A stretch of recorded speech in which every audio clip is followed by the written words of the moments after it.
This program features live coverage of an African safari and may include animal kills and carcasses. Viewer discretion is advised.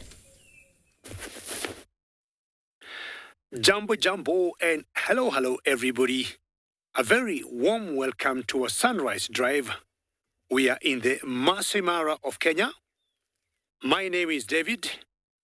Welcome aboard to a very own safari, live from the African bush.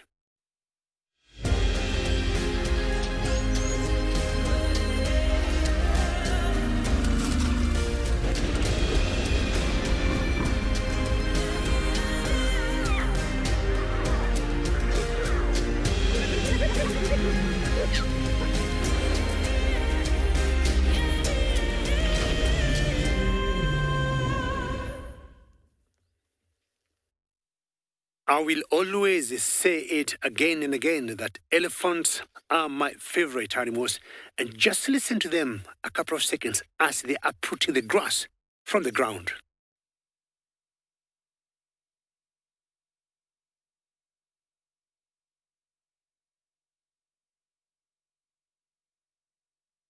What a beautiful start here in the Maasai Mara. A very cold morning of 14 degrees Celsius or 57 degrees Fahrenheit. But if these elephants are already out having their breakfast, and albeit the low temperatures, we got wonderful light, ladies and gentlemen, and I'm very happy to have seen my favorite animals. One more time, my name is David, and on camera is Bongay. And I said earlier, remember, we are coming to you live, and to see elephants as the first animals of the morning gives me lots of joy. Please talk to us, send us questions or comments to #WildEarth or at FC in the comment section of the YouTube chat channels. For the young ones, kids questions at wildearth.tv. I can't believe that this will be our first animals for this morning. And let's continue listening how they are putting the vegetation from the ground there with that youngster there not knowing exactly what he is doing.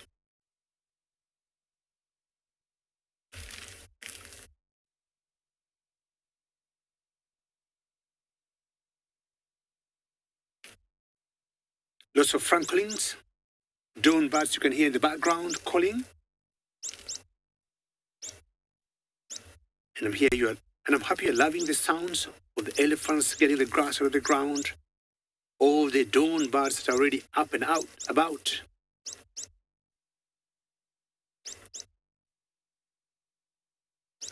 Look at her, she got one task.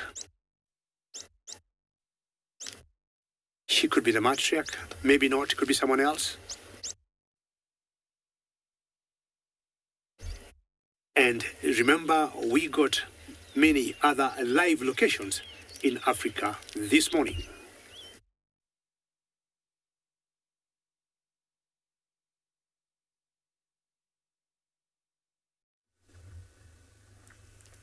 Greetings everyone, and welcome to the Maasai Mara of Kenya. Now we have a lioness here from the Ololo Pride. My name is Tim, and behind camera we have Big James. So this is a wonderful, bright, sunny morning. We have the lioness overlooking a big clan of hyenas down there. The hyenas made a kill, and there's a big of cacophony there. So this lion has been attracted by the hyenas, laughing and screaming down there. And one of the sisters has just crossed the road, gone behind where we are. So the hyenas tried to hunt one of the wildebeest and got a small baby wildebeest. Now this lioness is going down maybe to find the sister or to locate where the sister has gone. There's three sisters or three lionesses in this Ololo Pride. Now this one was put a tracking collar about a week ago. So we will try and find where she's going to.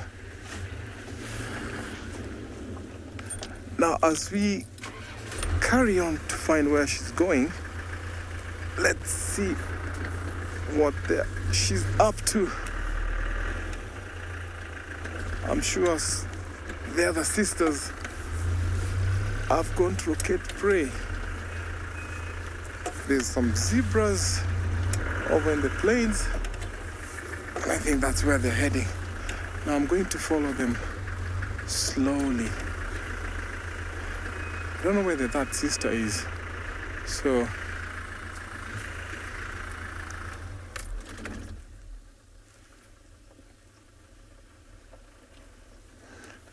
Tula, thank you so much for your question. How long do lions live? Now, lions live about, let's say, 20 or 22, depending on if it's a male or a female. Males don't live that long because they tend to be ousted sometimes out of their prides. So the females never leave their prides. So if cubs are born to be females, when they grow up, they never leave. But the males tend to leave when they're about 3 years old, they're kicked out. So when a big male occupies a territory, he is then ousted out maybe after 4 to 5 years. And then if he's not lucky, sometimes they get killed. So I would say lionesses live longer than the males. So you can find that lionesses can live up to 20, 22. Sometimes the male can get up to 14, 12. Now, as she's walking towards where the sister is, I can see some zebras over on the other side of the ridge. I'm sure she has a plan. Yesterday evening, they missed out on a hunt. So as we watch her going towards the ridge, I'm going to send you to other locations in Africa.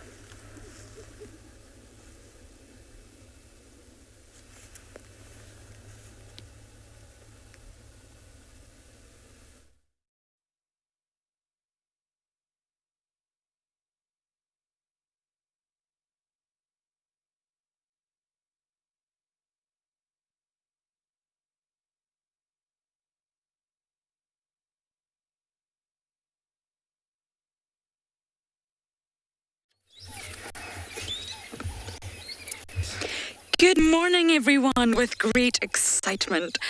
I'm at the hyena den. Sorry, everyone. No, the cubs are being very, very naughty this morning. We have Ribbons boys who are looking so much bigger, and Hearts too. And I'm Lauren. I have Niels on camera today, and Heart is over there. Believe it or not, for those of you who follow the antics of the hyena den, this is den number 3. So they've moved yet again from my favourite den, which is number 2, and they've come back to number 3. Not sure why. Oh, this stick looks very tasty. And they keep coming to the car to chew the tyres, so that's why I had to shout at them earlier. I'm sorry. We cannot afford to lose all of our tyres to the Djuma clan. So as long as there's an adult here, I will stay as long as I can. It's been such a long time since we've seen Ribbons boys. And this is Ngwazi here, the big one, and he already looks like a mini adult. You can see his spot pattern. We can now pick out the spot pattern. If any of you get screenshots of that, we can make little ID kits, because there's definitely a pattern to pick out there. And Hearts too. Today is the day that we're going to try our very best and sex them. I am convinced the darker one's a girl, but of course, I could be wrong. And I haven't seen Corky's little one yet, but I'm sure it's in there, and I'm sure it's going to pop its head out once it realises it's missing out on all of this fun. The fun is endless at the hyena den. And they're being very, very brave. Very habituated little cubs, because we've spent so long with them since they were born. And that's a good thing. It means they'll really never fear vehicles. They won't get scared every single time a vehicle comes. Niels, you've got your work cut out for you this morning. I don't think anybody's going to stay still. But the interactions we've watched between Heart's pair has been so fascinating. One is very aggressive.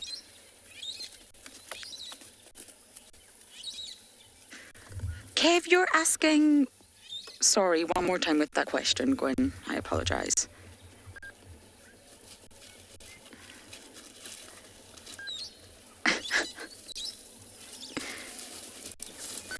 Kev, I just touched on that. Corky's one's probably inside, but I don't know. Den number 2 and den number 3 are very close to one another. I mean, less than 50 metres. And normally you find both the adults and the cubs roam between the two. Especially when they get older, like Ngwazi and Shimbulu here, and they've got so much energy, they're bounding around. They start to run between the two dens because technically both dens are home. And I don't know where Corky's little one is. I imagine it's going to be inside here. It will follow the others, especially these boys. That was naughty, Shimbulu. That's not your mama.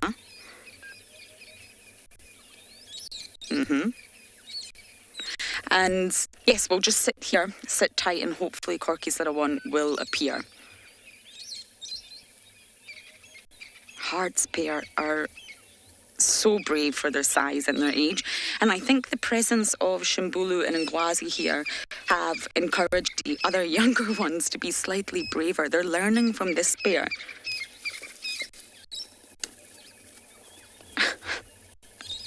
I haven't had a morning at the den like this in quite some time. I come every single morning, but it's not always active. But this is very active this morning. Maybe not Heart, but at least the youngsters.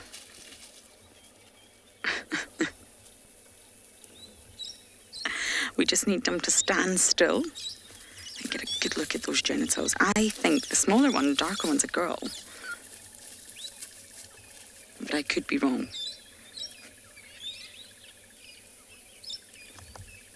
Ribbons too show very little aggression. It's remarkable. And they're the matriarch's boys. They really could be aggressive and, show dominance wherever they can, but they don't.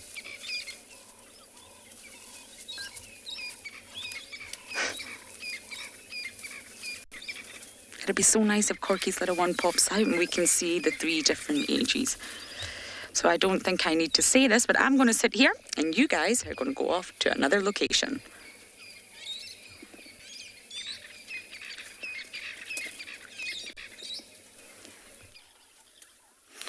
Well, we are with a herd of eddies, and I don't know how much you caught of earlier before we got started, but it's Fang's herd with the ones that we're with. So Fang is at the back left there, and then one of her kind of older females in the herd in front. She's got a very distinct straight right tusk that almost looks as though you've put it in a sort of straightening bar and made it as straight as possible. So the two of them are very distinctive. Fang is at back left. Can't really see her tusks at the moment, but she is there, and I'm sure she'll come out shortly. It's such a big herd, and there's little babies everywhere and all kinds of things going on, and I'm super excited to be able to have them. And like I say, I'm not sure how much you got earlier, so I'll reintroduce myself. My name's Tristan. On camera, I've got BK this morning, which is always nice to have. And it's what a way to start our morning. We've got the sun rising, and we've got, obviously, this herd of ellies. And I was so hoping that we were going to find them, because yesterday they were seen during the middle of the day on Djuma, and then they crossed out of our area and went into a place where we couldn't go. So I came onto the boundary this morning hoping that they had maybe come back onto our side, and sure enough, the whole herd is kind of on the boundary at the moment, which is super cool. I suspect that they actually are going to head towards the dam in front of our camp later. They're kind of heading in that general direction. There comes Fang now. She's going to pop out right next to us here. She's with her little one, which is very, very exciting. She's got a baby that was born, we think, at the beginning of this year. So the last time we saw her was in March, and she had a little one with her. So I think that she had one then. Now, a lot of you might be worrying or wondering why she's kind of so special. Obviously, she's got a unique look about her, one that is different to all the other elephants that we see out here. Her long recurved tusk is very unusual. You don't often see elephants with tusks like this. So that's the one side of it. But the second side of it is that we just had the most incredible sighting with her, where we had her basically having what looked like a miscarriage, and she just spent a lot of time with us. And then Jamie's had it was a previous presenter here. She also had a crazy sighting of this herd with little babies falling down a little riverbank. So they're just a herd that we've had a lot of really interesting sightings with. And so I know a lot of you will be excited to see her as much as I am. We haven't been seeing her nearly as much as what it seemed like we used to see her back in sort of 2017, 2016. We used to see this herd regularly, but over the last couple of years, it's been far more infrequent, her visits to the area. So to see her is very, very special. I know it must sound odd for a lot of people when we get excited to see, animals that we haven't seen in a long time. But when you have an amazing experience with an individual, or you share an incredible sighting, when you see that animal again, there's just that kind of flood back of nostalgia and good memories. And that's why she's kind of this elephant that when you see her, you get excited because of, how many sort of sightings we've had of her in the past that have been special. And so I'm not sure which of the two is her little one. You can see there's two small ones. I think it's the smallest of the two is hers.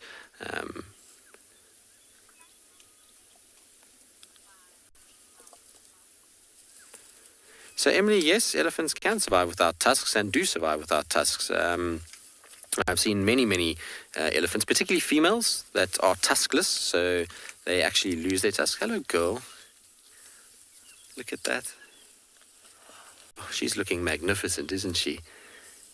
She's a big female. It's, bar the tusk, that's obviously quite large. Her actual size is really, really big as well. So it's always nice to kind of see her again. She's a beautiful Ellie. And look at your little one. I haven't seen your baby. The last time I saw you, you didn't have a baby with you. It's cute. I wonder if this little one realizes how adored its mother is. Very, very cool. Well, we'll spend quite some time with them. Hopefully she'll come back towards Djuma. They're on the northern side at the moment, but we'll just hope and pray, and I'm sure she will.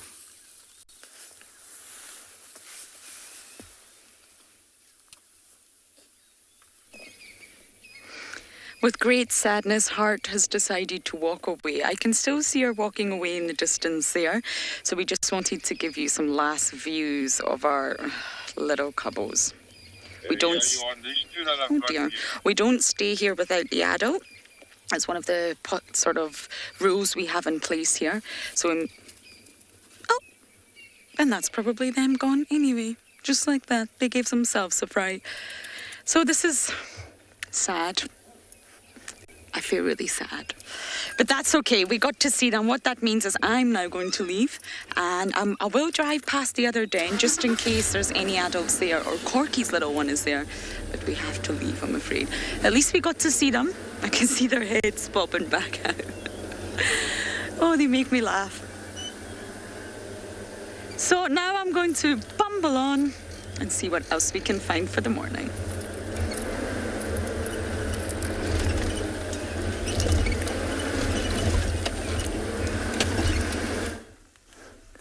It's always so cute to see hyenas.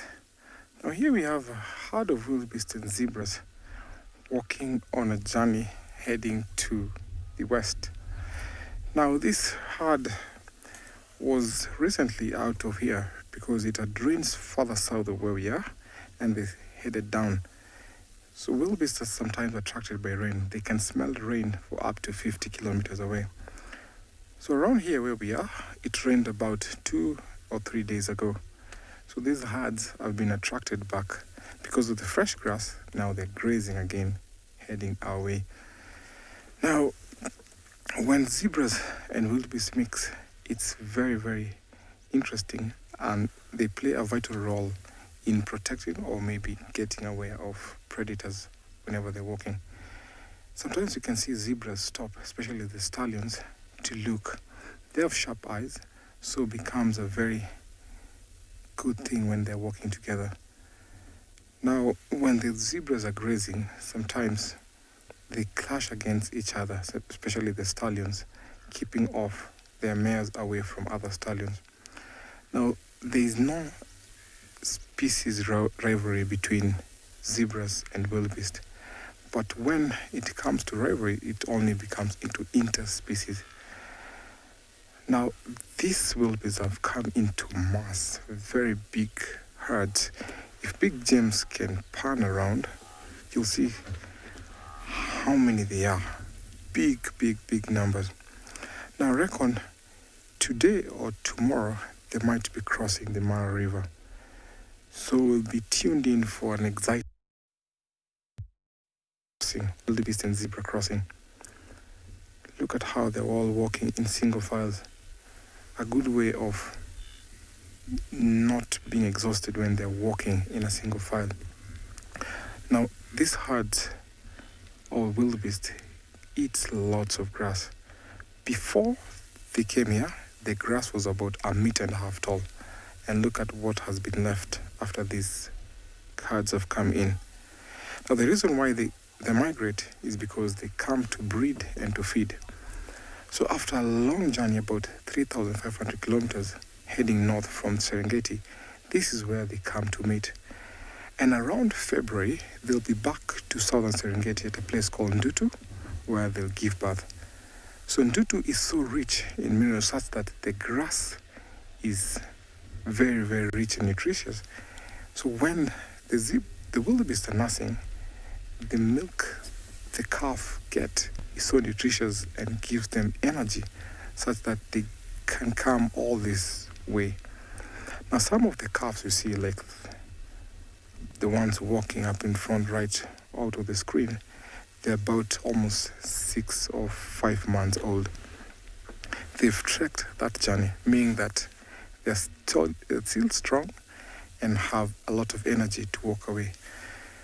Now, the reason why we have lots of wildebeest here, this place has not had lots of rain, so they're enjoying the grass here. The most common grass around here is called the red earth grass, which is a very neat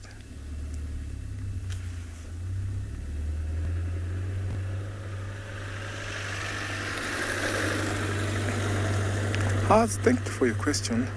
These we call them the Bachel's zebra or the plain zebra. So the mountain zebra, we found them in the southern parts of Africa. So around this area, maybe in the Mara, we only have the Bachel's zebra. And up northern Kenya, we have a gravy zebra, which is an endangered species of zebra. So these are called the plains or the Bachel's zebra. So when they're in big numbers like this, they sometimes fall prey to predators, hyenas, lions, and even leopards. Sometimes even cheetahs go for the young ones. So there's safety in numbers. So when they are big numbers like this, at least when they miss one, it becomes a protective measure where the rest can have a survival success. So predators move from territories to territories following these herds, especially lions that have not yet owned their territory. We find them. So a little while ago, we saw the lionesses from the Ololo Pride, and these wildebeest are heading that direction. So we're going to wait here and see what will happen next.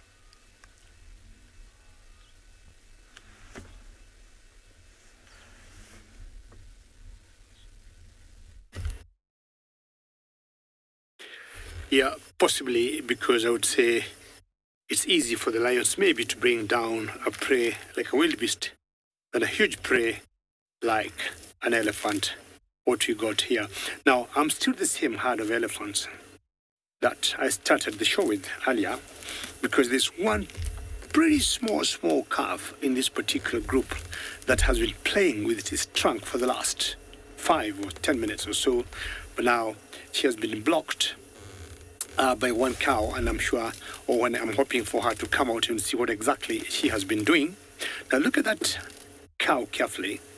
She only got one tusk. Many times we have seen cases of elephants having one tusk of either left side or right side. Sometimes elephants will be missing both tusks. So that one has the left one, and I will show you another one here that have a right tusk. Oh, the baby has come. Oh, has disappeared. Let's look at this calf here before we look at the small one. That is just so playful. And the one I want to see is staying very close to the mother. But if you look carefully behind the second elephant, there's one small little baby there that's coming out and then hiding again. So this other cow here has only one tusk apparently. And if you look, this is the right tusk. And we have always wondered, because some are born like this, some will lose them as they grow, and it would happen more so in the males than the females, because once in a while we see males going into a combat, especially during the breeding season, or when we get young bulls wanting to mate, and the dominant old bulls will not take any of that. If the matriarchs, for example, want them out, and they don't, then the main bulls will do the fight. Now look at that cow there. She doesn't have a single tusk. So we've seen 3 different cows here. One with left tusk, the other one right, and this one got 0. For the females, for me, I usually think it's something genetical, and either they're born with one tusk each, or they're born with none.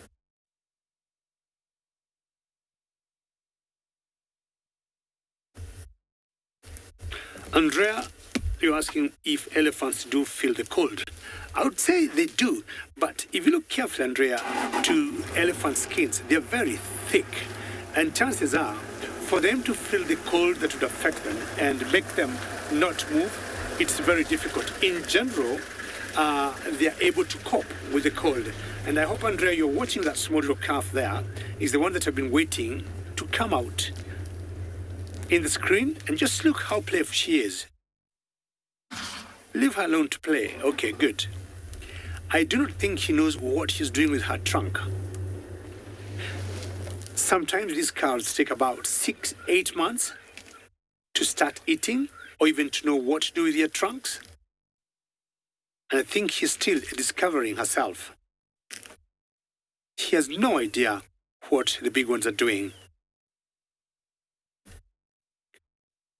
Sometimes you see them putting their own trunks in their mouth. My mom used to tell me I used to suck my thumb when I was young. And I've seen this particular, you see that? She has been putting her trunk in the mouth and just sucking it, just like maybe I used to do when I was young. Ears out, not because she is cooling herself. I think it's all growing. And I think this calf has made my day, and I let her keep entertaining maybe the mother and showing the mother she's coming up to age.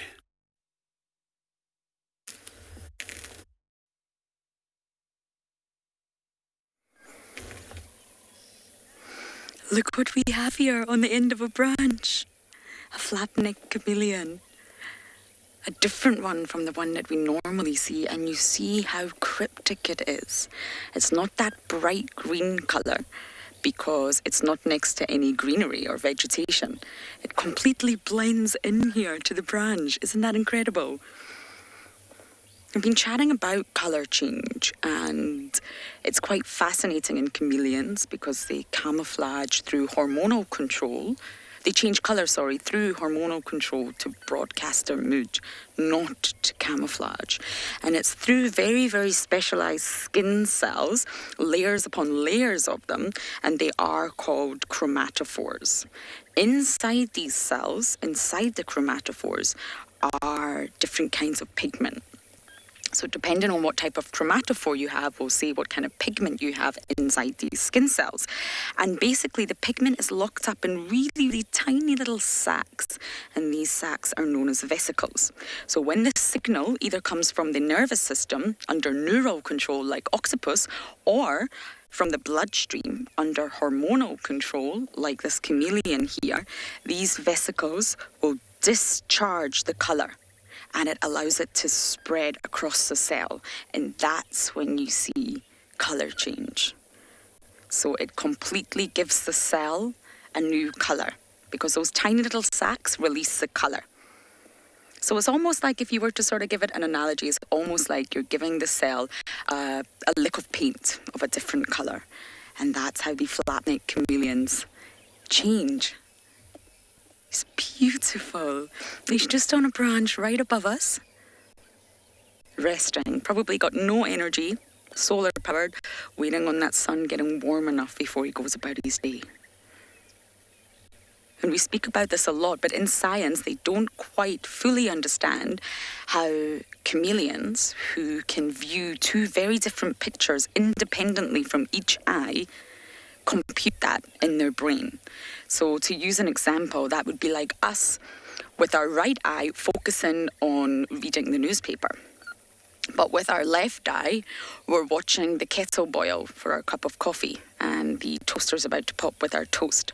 So it's two very different pictures that send, these pictures are sent to the brain. How on earth does that brain compute them both? For us, we have binocular vision and our two eyes are looking at the same picture, if not with a little bit of a shift of focus.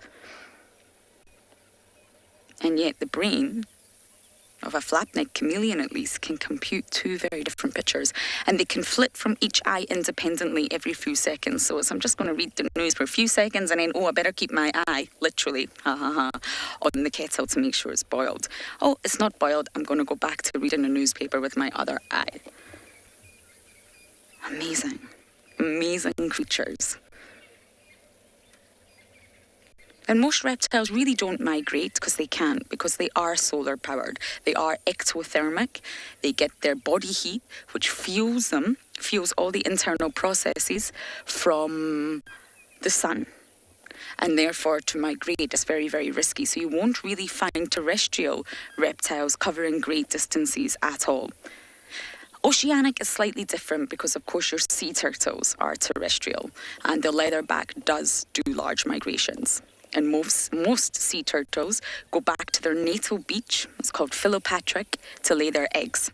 So if they were born on the shoreline of India, for example, and then they travel and they spend their whole life throughout Asia, maybe on the beach of Thailand, when they're ready to lay their eggs, they will travel all the way back to that exact same beach in India, the exact same beach, not the shoreline in general, the exact same spot to lay their eggs. So turtles are a little bit different.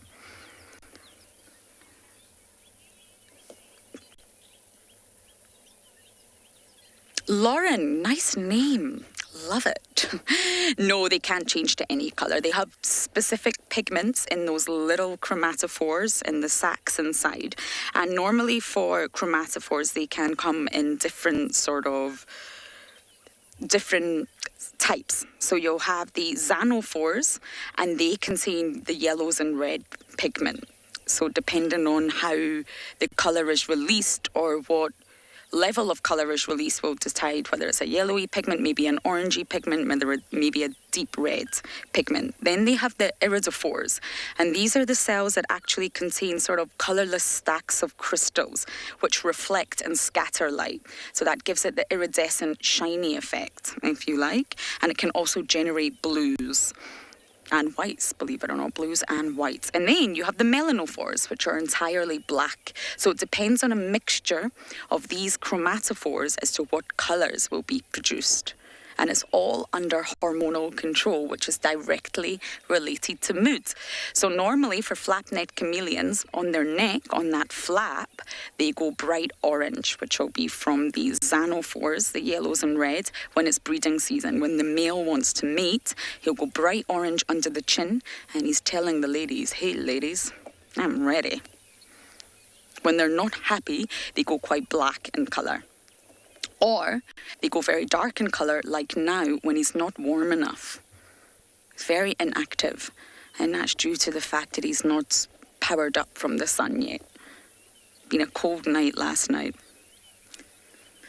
This has been such a wonderful sightings from hyenas to the chameleon. I think I'm going to sit here a little longer.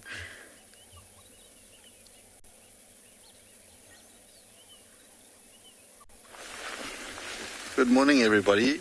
A warm welcome to andBeyond Phinda Private Game Reserve. This morning we've come down to the floodplain in the southeastern part of the reserve.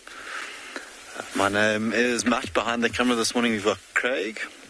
And we found quite a large herd of zebra and wildebeest out here on the plains this morning grazing. Not too phased there, one or two zebra that you might see on the right hand side that keep peering off to their right, further right of them. And in that direction were a cheetah with her two youngsters yesterday. And we've come down to the same area to see if we can't find them again. And I'm hoping that because they keep looking in that direction, maybe they are around there somewhere. You can see this area has been burnt and there's quite a lot of new greenery that's already shooting through that these zebra and wildebeest are all busy grazing on. A beautiful part of this reserve, lovely open grasslands and the exact place that you'd expect to find something like a cheetah. Maybe the things on offer here this morning are a little bit too big in terms of wildebeest and zebra, but there are one or two younger wildebeest here which could potentially be something that this cheetah mother would look to hunt. A couple of woolly neck storks out and about, also foraging this morning for maybe grasshoppers and things like that, other insects that might be out in this area. Another bird we could look out for is a black-bellied bustard. Very interesting call that. Which you might have seen ground filming a couple of days ago.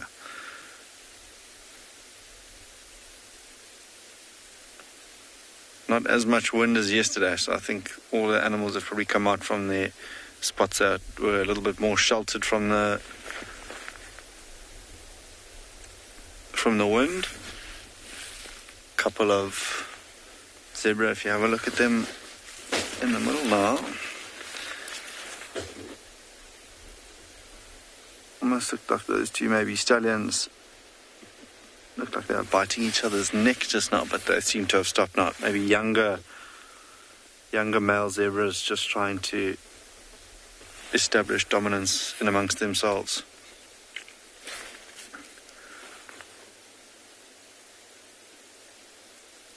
Lovely bit of morning light coming through here as well. You can see those colours in the background, the greens and the reds.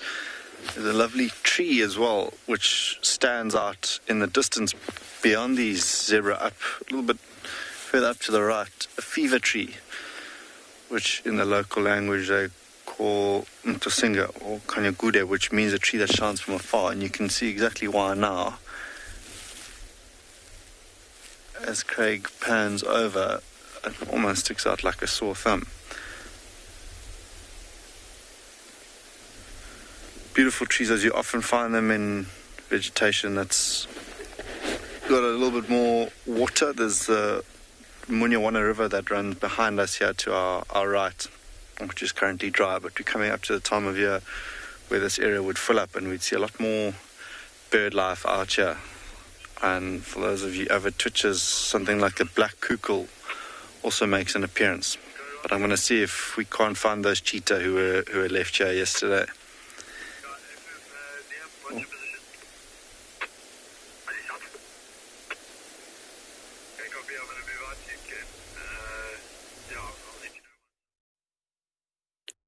Very good marks, and zebras are always good to watch. Now, I have come to the den that have marked of these Jackal pups. And the reason for me coming here is to try and identify whether I could know the sex of these pups.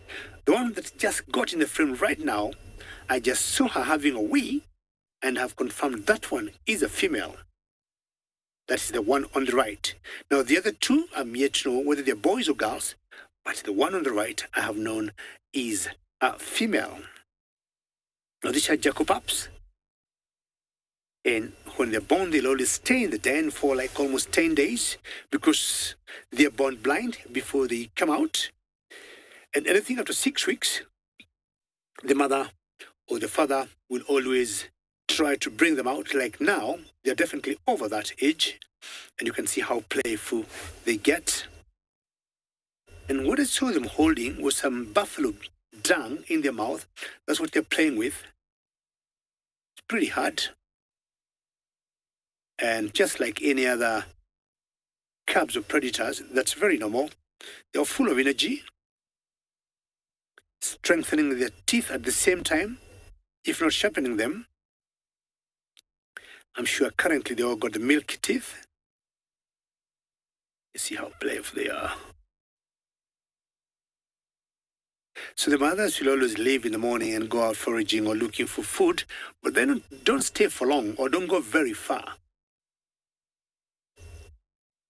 So one is just making sure all is good. As much as they keep playing, I'm sure there's some communication of some sort they're given by the parents. How cute is that?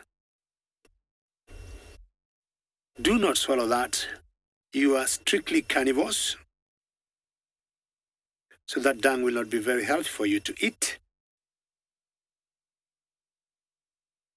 See how small kids will be playing with like a football, just like the baby calf, the elephant we were watching earlier.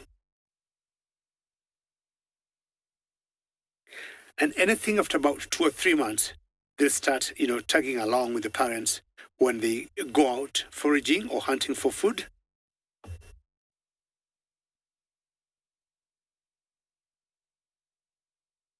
And I'd say they're clever. Look at their coats and see how they're blending in very well, as much as they're by the road.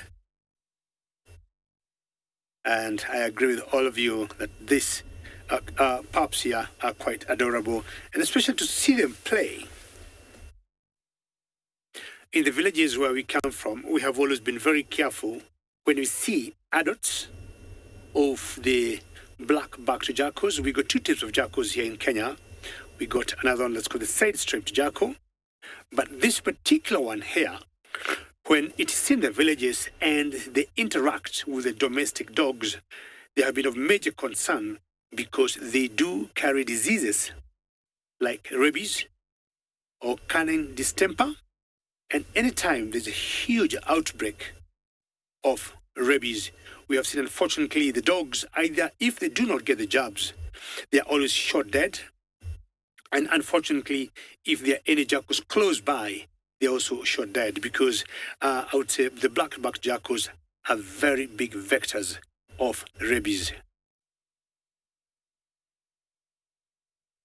And that's why we are making it clear now between the villages and the conservation areas like in the Maasai Mara, there's a huge buffer zone where no people will be living.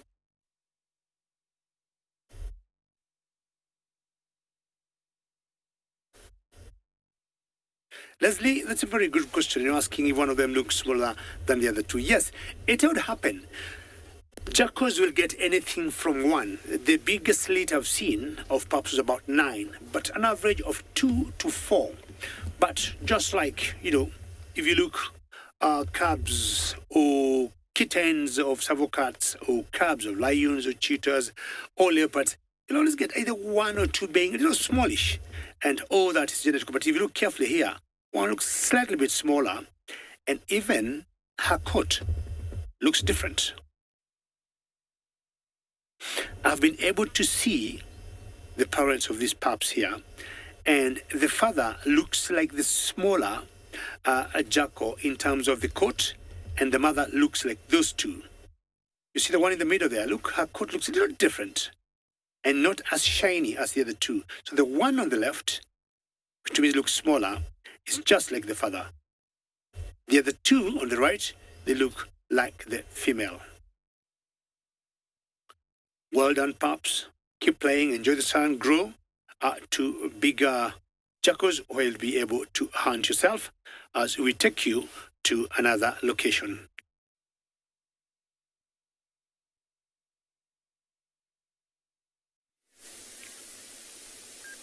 Goeiemorgen, good morning everyone, and welcome to andBeyond Ngala, where we're sitting around one of the larger water holes on the property, and we're watching a grey heron.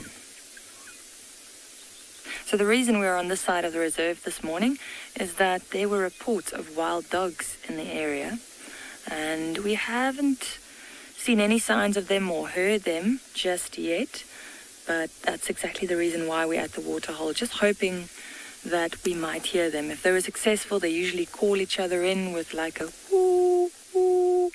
So we're hoping to hear that, but they might be done hunting as well. My name is Marna, and with me behind the camera is Gert. So around the Waterhole, we've been spotting quite a few different animals. So there are some hippos in the water, we've seen some crocodiles, we've seen a bunch of different birds. There they are, the hippos. You can just see their heads popping up every now and again. And then we've also been listening to a lot of different birds calling. It really is a beautiful morning here on Ngala. But that's our plan for the morning. We're going to see if we can find these wild dogs around here. One of the vehicles, they were out a little bit earlier, and they said the dogs were successful. Big clan of hyenas came in, and they unfortunately stole the carcass. Oh, look at that lapwing just mobbing the heron. Oh, look at that. So the heron might be close to the lapwing's eggs, but I've actually never seen them doing that to herons. That is very interesting. Now, these lapwings, these herons, they normally eat fish and maybe insects and small invertebrates that they find in the water, but every now and again you'll find them catching reptiles and maybe even small birds. So maybe the lapwings have chicks around or something, and they just don't want this heron close to their youngsters. How beautiful is that reflection? Now there's another heron that you might confuse this one with. It's called the black-headed heron. And, well, as the name states, that one has a black head. This one, as you can see, if you have a close look at the head, it's got a white head, and then white on the throat, and then he's got that black eyebrow that goes all the way around. It looks like he's spotting something.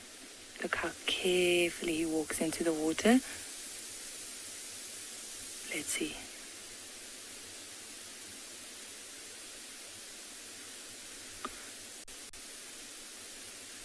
Now if he lines up whatever he sees there, he'll strike, and it's lightning fast, and he spears the little fish. But he has to be very, very patient. It's a waiting game. You often see them around the water, just along the edge of the water for hours.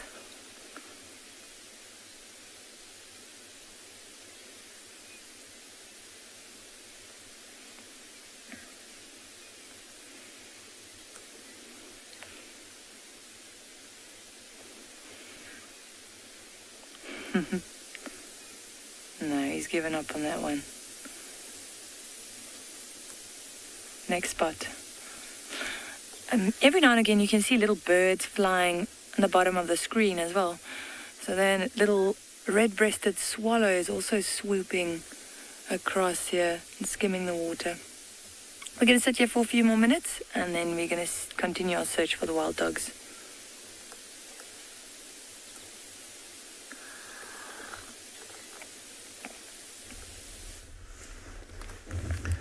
So welcome again back, viewers.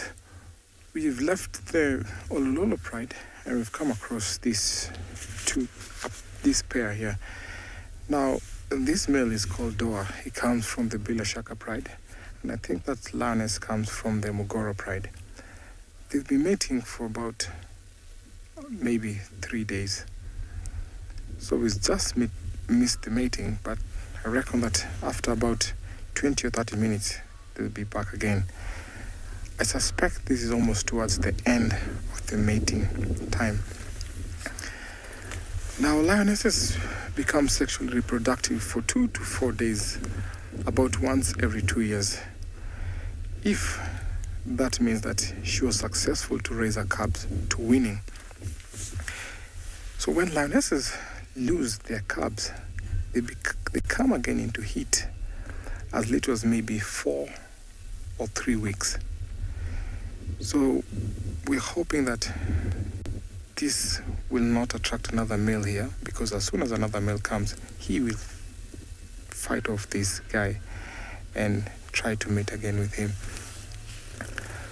So they've not left this area since yesterday morning.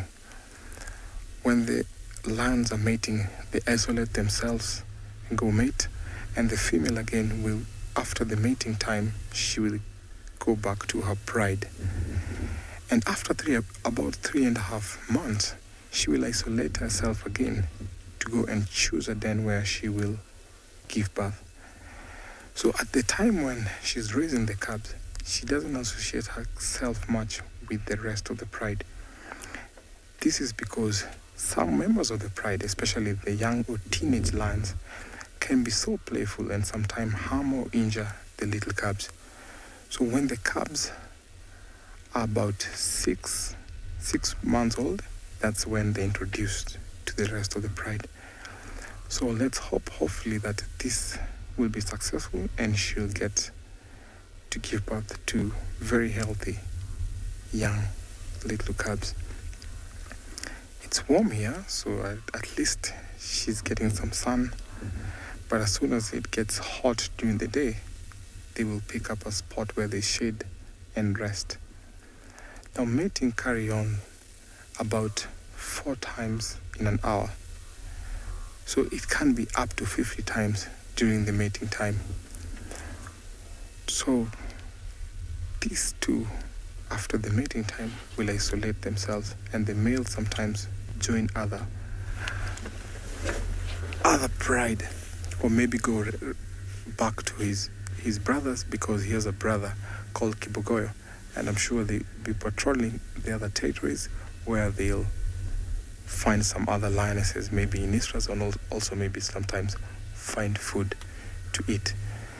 Now, this lion is surrounded by lots of wildebeest here, but during this time when they're mating, they don't get to eat as much, so they can stay for about 4 days without eating. They only take time to drink and then carry on with mating.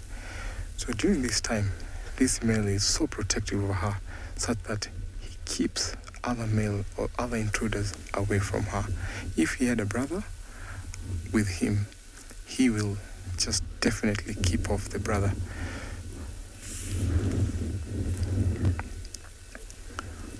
I'm going to chill out here and wait and see what's going to happen next.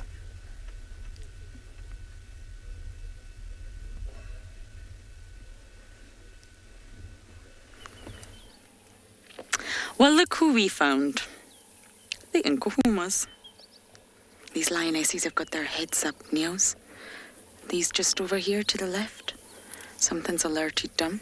There's 7 lionesses again. I've done a count, and that's exactly the same number as the other day. We have a male with us, but I don't know whether it's mohawk or blondie. It's definitely not dark mane, but as you can see, he's flat as a pancake. So it's one of them. As soon as we get a look at his face, we'll know immediately which Avoca male it is. Now, a few of them look like they've got blood stained on their fur, which makes me think they've eaten relatively soon. I can see like 3 lionesses with red stains on their face and their chest. No sign of a carcass here, though, so I don't really know what these ladies and one gentleman have gotten up to. It's a nice cool morning, though, so some of them are awake. As we all know, the Nkuhumas love to sleep.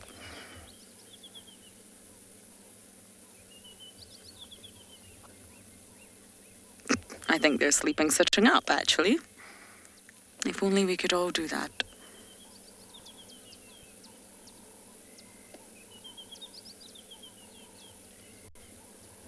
Let's do a cub count. We've got 1, 2, 3, 4, 5, 6, 7, 8, 9. All cubs are here, and 7 lionesses and 1 gentleman.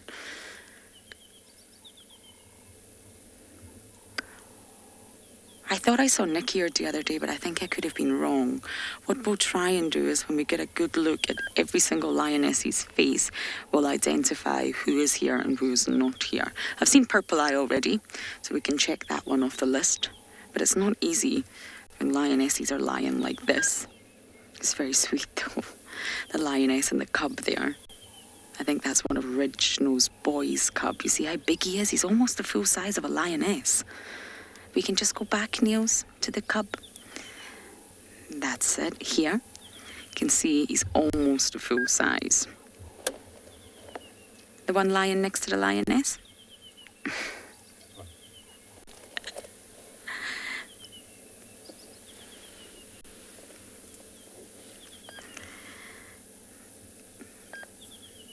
Yeah, that's it, just here. And that's how large they are. And of course, they were born, Reginald's boys were born in May 2019.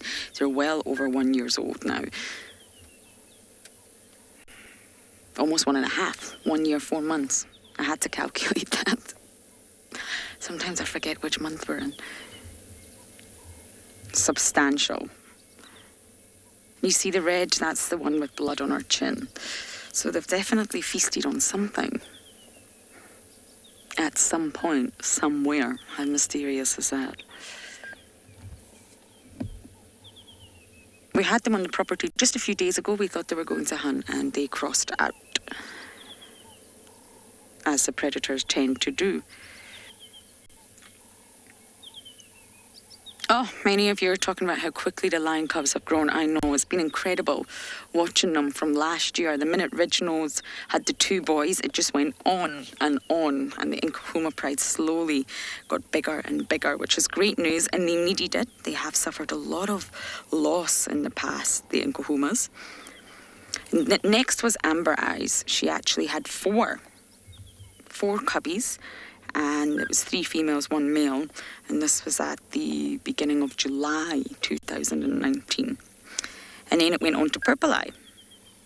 She had 3 boys, and that was at the start of August, so it was step by step from Reginald's to Amber Eyes to Purple Eyes, but sadly she lost one. We don't quite know what happened to one of Purple Eye's boys.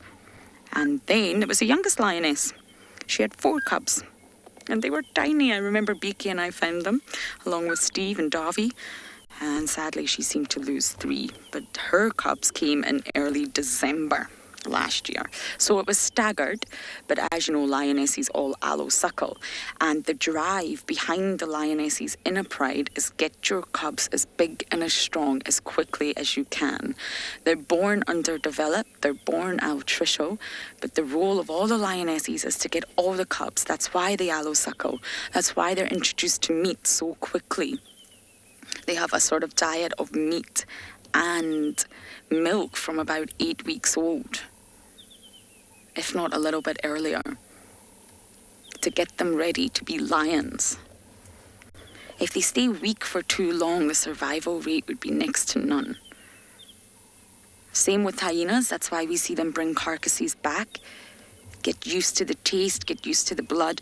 Eating rotten and putrid carrion can't be easy on the immunity and the digestive systems of these animals. So they need to prepare a young cub for that. We have seen lions eat some very putrid carcasses. They also need to move with the pride, keep up with the pride. And it's no easy task. That's why they need to get big and strong. So I am going to sit here and watch my snoozy lions, and you are off somewhere exciting.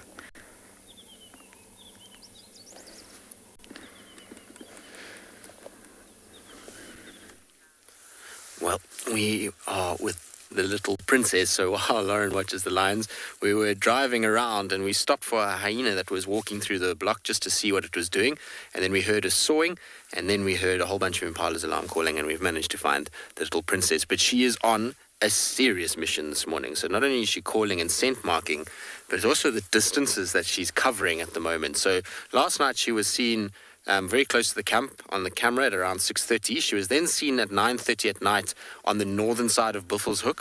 And now this morning she's back on the far eastern corner, northeastern corner of Djuma. So she is just moving all over the place. And I wonder if she's just trying to kind of establish herself more. She's sawing a lot at the moment, which is she's feeling pressure from females, or she's trying to set up a territory for cubs, or trying to attract a male for mating. So there's, both sort of sides of the coin. She looks quite full at the moment. Obviously, she's just come off a whole bunch of kills.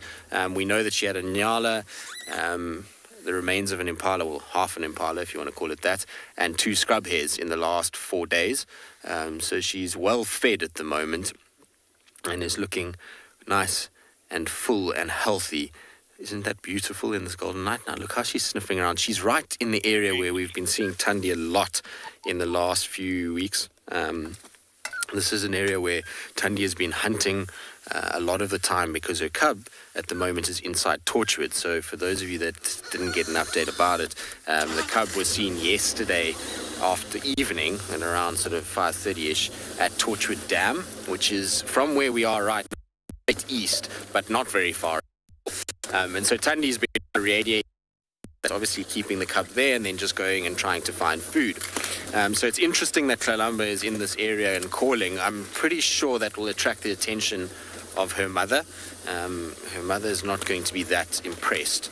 That's Kalamba now that she's got cubs of her own.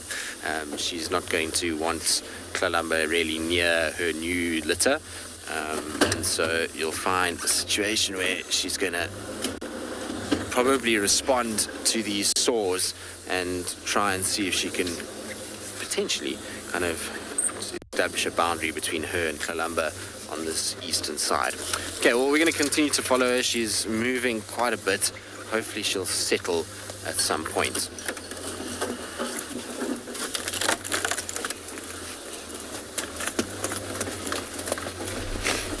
Welcome back, everybody, to someone who's moving quite a bit, to 3 cheetah who are not moving at all.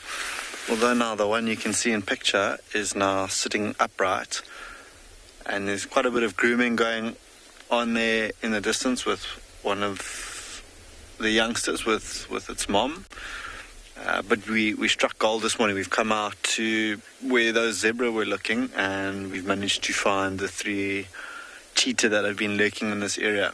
And from further back behind them, there a couple of warthog now running in the background. You can see how the youngsters watching them as they run away. But the wind blowing from these cheetah directly towards where they're coming from.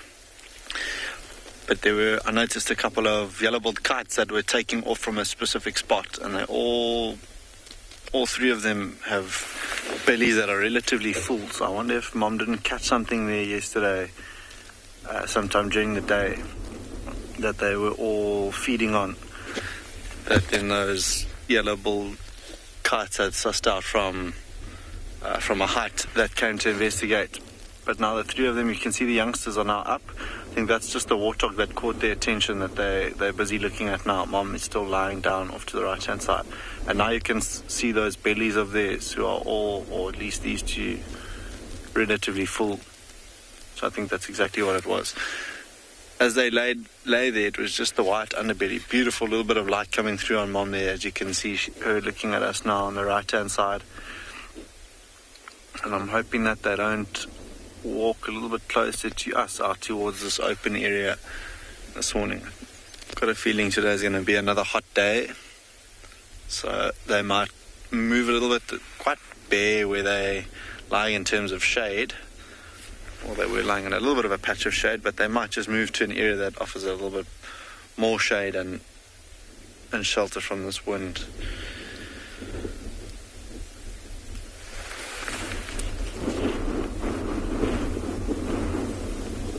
Extremely well camouflaged, lying in that little bit of grass. It was just the white underbelly of one of the youngsters that we were lucky enough to see from a distance. But really good to see the 3 of them together again. I know they were a couple of days ago in this area, and now they've made an appearance again for us. If they walk towards where those warthog have just run in, it is a beautiful little open area. That's where we were filming the zebra and Wildebeest a little bit earlier on. You can see Mom still scanning that tail of hers, flicking as she sits there, having a proper or a thorough look around this area. Even things like grey duiker could be lurking in a spot like this, which for her would be ideal prey. Those youngsters, also a little bit earlier, full of energy, playing with one another, chasing each other, which they're doing now again, but they happen to be doing it just out of sight of us. You can, if we've got each other pinned down on the ground, there we are, up and about now. And I'm hoping that as we sit here and they warm up this morning, it was quite a chilly morning, if they won't walk out into the open to soak up a little bit more of the sun this morning.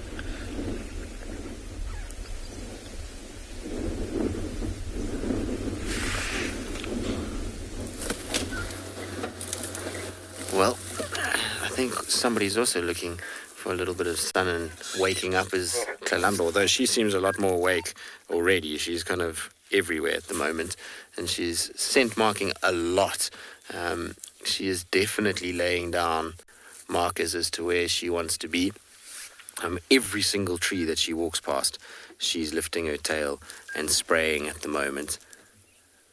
But you can see how she just bounds around all over the place. She's such a cool leopard. You see what I mean about every single tree? That's probably, in the time that we've been with her, which is not very long now, that's probably at least the 10th tree that she has marked at the moment, which gives you an indication of how much she's actually doing. And what amazes me about it, though, is that we're having a massive overlap of leopards at the moment. So we're getting a situation like, if you have a look where we are right now, this is normally Tandi's area. So you've got Kalamba that's overlapping heavily. But then to the south, we've got Sibui overlapping with Tandi and Shadulu. Then Shadulu is overlapping with Kalamba and Tandi towards the central parts of Djuma. Insele seems to be pushing on the northern side. So there's all these females that are just kind of moving around one another. But the interesting part about it is all of them are at the stage where they either have a cub or they're about to have a new set of cubs. And so that's going to make conflict happen at some point. You know, leopards don't like to be very close to other leopards when they've got newborns. She speaks as a carrier. And so when there is a threat of another female, it's going to lead to conflict for sure. They can't keep overlapping as far as they are. So it's okay to have a small overlap with a male, but these ones are overlapping deep into each other's territories, a lot further than what we normally see from females at the moment. And that's probably because we've had a massive change. We also have a situation where we've got Shadulu and Sibui trying to give space to their female offspring that they've recently had. And so they will move their territory slightly. So I think it's all of those combinations are coming together, and that's why we're seeing such an overlap of females at the moment. We have the complete opposite in the males currently, and we have Mulawati, and that's pretty much it from a male standpoint, although a new young male was seen yesterday afternoon in Buffels Hook, which is interesting, but he's still very young. Luke, I suspect that she's already probably started mating. She's at the age where she can mate now already, so it wouldn't surprise me. Or this is her now trying to attract the attention of a male, but that, to me, would have worked already. The amount of times we've heard her being vocal, we're seeing her scent mark, that should theoretically have already attracted a male, and we know Mulawati moves around in these areas, so she should have attracted his attention long ago. It's that maybe she has mated with. I mean, we know that Tandi mated with Mulawati and had cubs without us knowing, or mated with a male without knowing. Sibui, the same. No one actually saw them mating, but all of a sudden she had cubs. So she might have mated already, but she's at the age now where she should be mating and starting to prep for her first little litter. And I can't tell you how exciting it will be if she has her first little ones. It would be so nice to see where she actually dens. I suspect that she's going to use the Mulawatis, where I'm putting my money on, particularly an area where she spent a lot of time as a cub. She was given a den where she hung around for a good few months, and I suspect, sorry BK, I'm just trying to work out where I'm actually going to go here, because where she's heading is not very friendly at all for a vehicle. But she's spending so much time around that area at the moment, and she's marking so heavily on the peripheries of that I suspect that if she wants to have cubs, that's where she's going to use it. If not that drainage line, or the Mulawati, then I suspect maybe she might head towards Gallagher shortcut drainages. So there's some drainages that run just north of the camp that she also likes to spend a lot of time in. All right, we're going to have to try and keep up with her. It's going to be very difficult in this area. It's not an easy place to navigate. So we'll try and see if we can keep up with the little princess as she goes about her scent marking mission.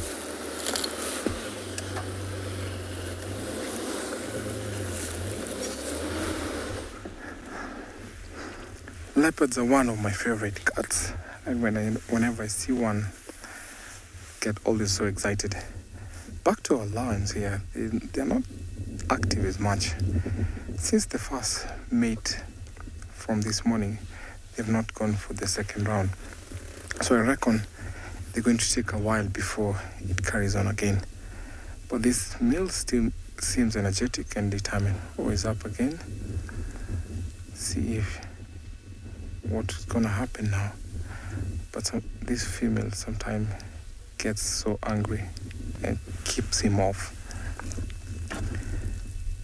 So he's trying to see or caught her a little bit. Okay, there you go. Oh, oops. Yeah, she's not happy. Come on. So he has to cut her. It seems like she's not happy and ready here. I reckon this is almost towards the end of the mating season for her. So towards the end, they always become aggressive to the males. See, not happy. Come on, get off. No, I'm not ready for you. Okay, I give up. Wait for next chance. So, as I wait here, I might try and see if there's something else. So now let's see what will happen, because we're going to wait here and chill for a little bit. Lots of activities. We might try and see if we can find some wildebeest heading towards the river.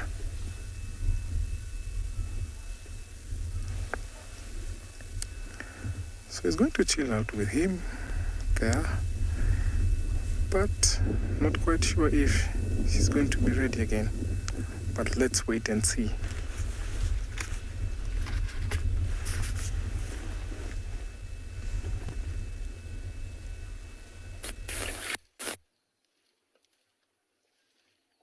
Good morning from us at Pridelands. A bit of a late start, but we've been driving around looking for all sorts of wonderful things, but thankfully we found this herd of elephants. My name is Taylor McCurdy, and on camera with me, as well usual for the past week, is Odie. And like I said, we are here at Pridelands, and we have come across my favorite herd that we spent most of yesterday afternoon with. But they're all sort of feeding spread out around us, and then that elephant over there is my favorite elephant, who we are ignoring at the moment.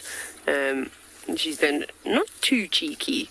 She's just classic Susan, a little bit on the sassy side of things. So she's over there. She's still sulking from yesterday. Well, she's going to feed on guarri bush. Yes, that can't taste very nice. That's not a nice treat to eat. But the rest of the herd is all very chilled out, very zen-like, if you will, and all feeding together, which is quite cool, which is really, really nice. I haven't found the little calves yet. They must be up ahead.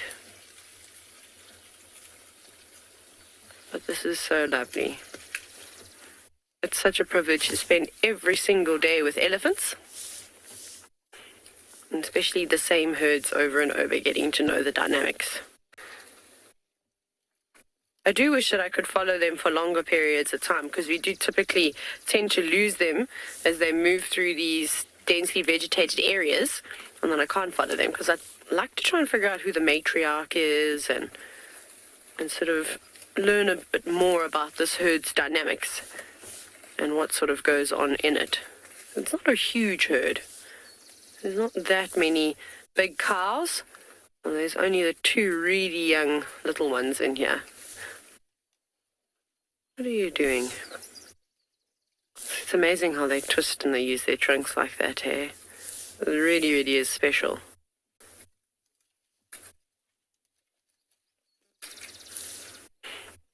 There's a little one. Laureen, elephants have got an incredible memory. So I don't know if it's true that elephants don't forget. I'm sure there's some things that they don't remember. I think they associate a lot of things like with certain smells. But what's really fascinating is the information that they're able to sort of keep that's passed down from generation to generation. And those types of things are typically where water is found. You know, if there was a drought for a couple of years, like where did this herd of elephants go to find water?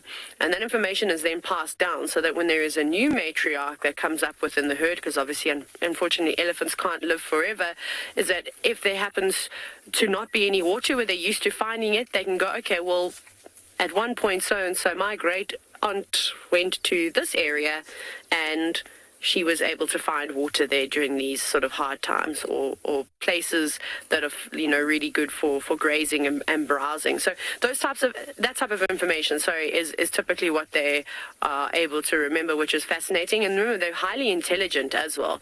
I think that something else that's really interesting about elephants is that they're able to remember and identify the individuals within their herds, and then of course outside of their herds too, because elephants are very social creatures and they typically meet with other herds at watering holes.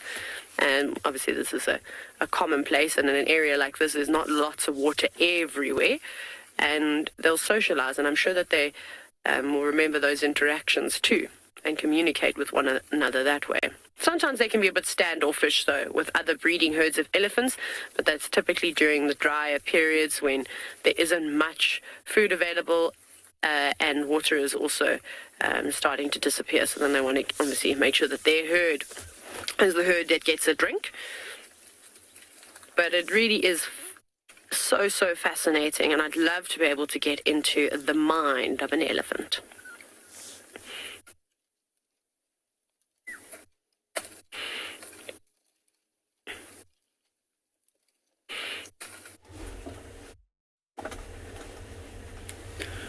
Elephants, and just like the elephants said before, I've been moving, and now I got some spotted hyenas.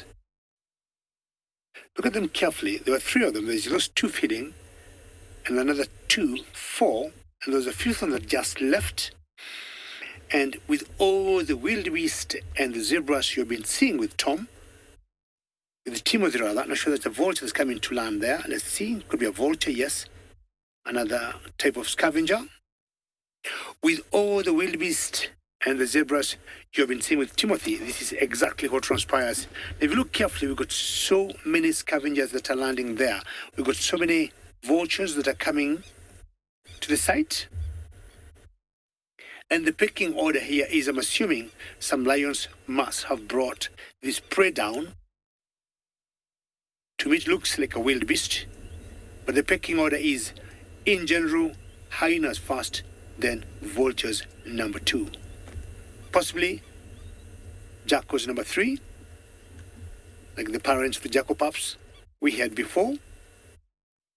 And these are the spotted hyenas, much stronger, more aggressive than the vultures, unless the numbers of the vultures are going to, intimidate, or the numbers are going to grow.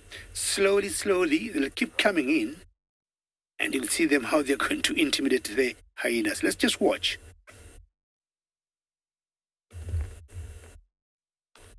Look at that. The hyenas themselves also have a pecking order. You'll get the females, which are more dominant over the males. You'll see them pushing out the males. Now the hyenas got work to do, but very soon they are going to lose it. I'm not counting about 20 vultures and counting. And of course, by sheer numbers, this hyena will be out jumping and trying to deal with the hyenas, where the others are still coming closer and closer. Let's see. 2 out, 2 still in, and 1 is holding a piece. Is it a leg? It's being smart.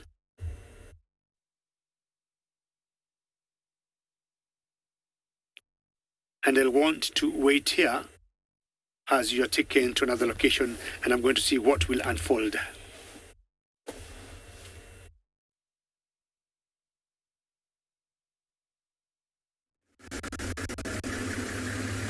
All right, so we are still in this area where the wild dogs were spotted earlier, and there's a hyena just in front of us here.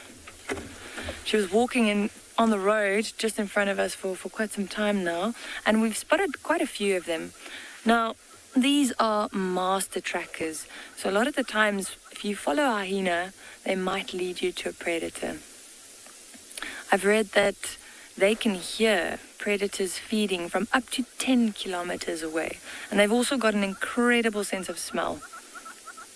These hyenas also often follow the wild dogs when they're hunting. They know they're very successful when they hunt, and then the hyenas will unfortunately steal the carcass, or they'll try to at least.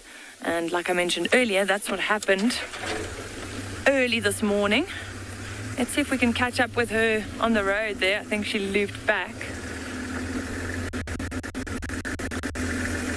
Let's see. Yeah.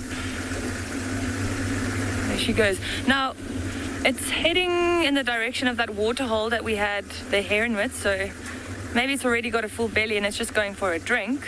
But I think we'll follow it for a bit and just see where she goes. I'm saying she. It looks like a female. It's quite a large hyena. Normally the females are slightly bigger compared to the males. And if she turns around again, try and look at her nose. She's got some weird growth on her nose.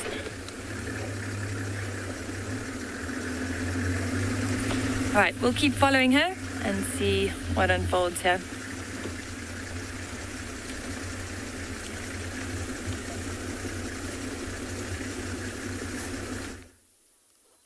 Well, following hyenas can often be a really good way to find other animals. Had we followed that hyena, in fact, actually, I suppose that hyena did lead us to Kalamba this morning, because we saw, and it looked like Falco, the male hyena. He was kind of milling about and sniffing around, and we stopped to look at him, and only because we stopped to look at him did we then kind of get delayed a little bit, and then we stopped again later down the road, and then we heard her sawing. So I suppose he indirectly did lead us to Kalamba. Now, you might be wondering why she's all of a sudden just settled down compared to what she was doing earlier, and the reason is that there's a Ngala in front of her.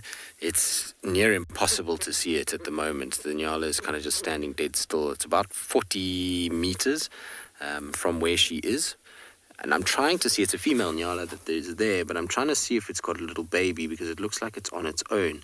And often when Ngala in thickets like this by themselves is because they've had a little one recently, and so that's maybe what Kalamba is just stopping and looking and waiting for, is to see if there's any sign of a little baby nearby, because a big fully grown female Ngala like this, while it is possible for her to kill it, the likelihood of her keeping it is almost zero. We know that there's a hyena milling about. We've seen it not far from here, following her trail, and so if she were to kill, the sound of that Ngala dying would attract that hyena immediately. But if it's a little lamb, she can grab it and up a tree straight away and probably be able to keep it. So I think she's just watching just to see what's going on at the moment and just figuring out what her next bit of movement is going to be. I think part of it is that she's hoping that this Ngala kind of moves deeper into the thicket and kind of towards her more than her having to actually move herself. And she's got herself a nice little shady spot there, so she doesn't actually really need to move too much at this stage. It's amazing though how her whole demeanor changed. She was moving, she was marking, she was kind of just doing Kalamba things, and then all of a sudden, immediately she spotted a warthog first, and then these Ngala, and she went into full kind of stalk mode and then stalked up, and now she's just in the patience game where she's just going to lie down and wait and see how it plays out and see whether or not that Ngala starts to walk a little bit. You might find also she's worked out that it's not an easy approach to where this Ngala is. Excuse me. And so she's just waiting for the Ngala to move a little bit before she then starts to reconsider which way she's going to go. But I'm not complaining. Any time with Kalamba where she's static and not moving too much is always good time. Even if it is her backside that we've got at the moment. And I don't want to move too much because ultimately the more we crash around, the more this Ngala starts to think, hang on a second, there's something here. So it's why we're just sitting dead still behind her and waiting to see what will actually play out. Pretty sure one of them will make a move fairly shortly.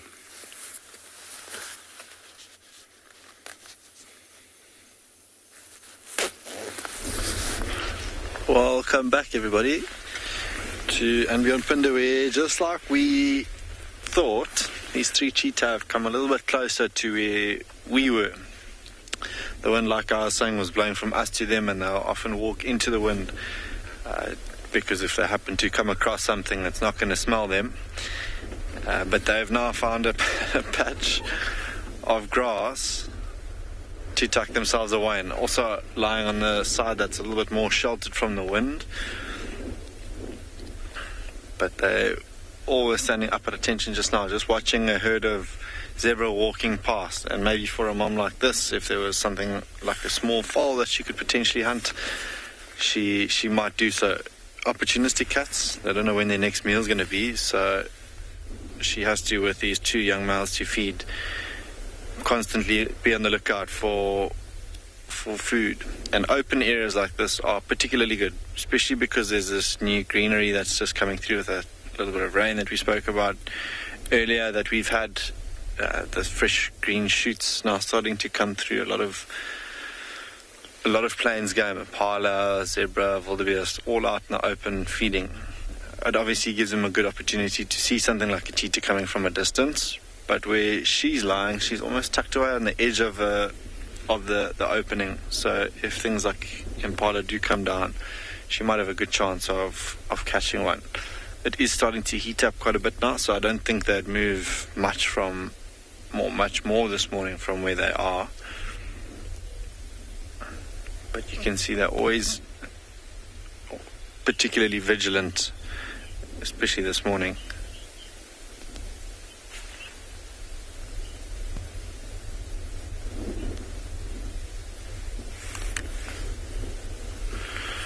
Bejane, 13 years old, you're asking if a cheetah will only go for small warthog as opposed to fully grown ones. If it is a really smallish warthog, for sure. An adult warthog has fairly large tusks, a little bit more movement here. Warthog have quite large tusks and a really hard head that they can do some serious damage with. And for a mom like this to risk getting injured is just not worth it, because these youngsters are not nearly at the age where they can start fending for themselves. So maybe not something that she'd look to hunt, but definitely something smaller, and now coming up to the time of year when warthogs have their piglets, most certainly something that she could catch. And even the youngsters to try and hone their skills. But if the sow or the mom of those piglets is around, she'll definitely try and protect those youngsters of her.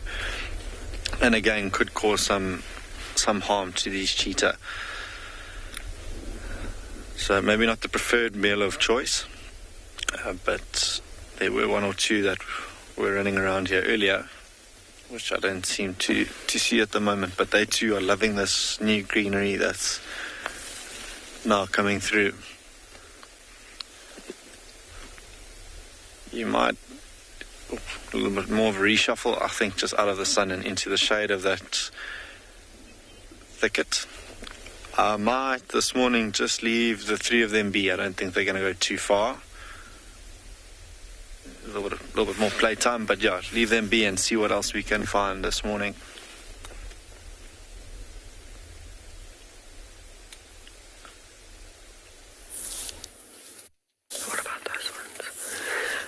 Yeah, so we're still with the elephants. They're kind of just moving around, but there's some ellies that are interacting just behind that dead tree and pushing and shoving one another around. I'm hoping that they'll come around this way, and we'll just see what they get up to.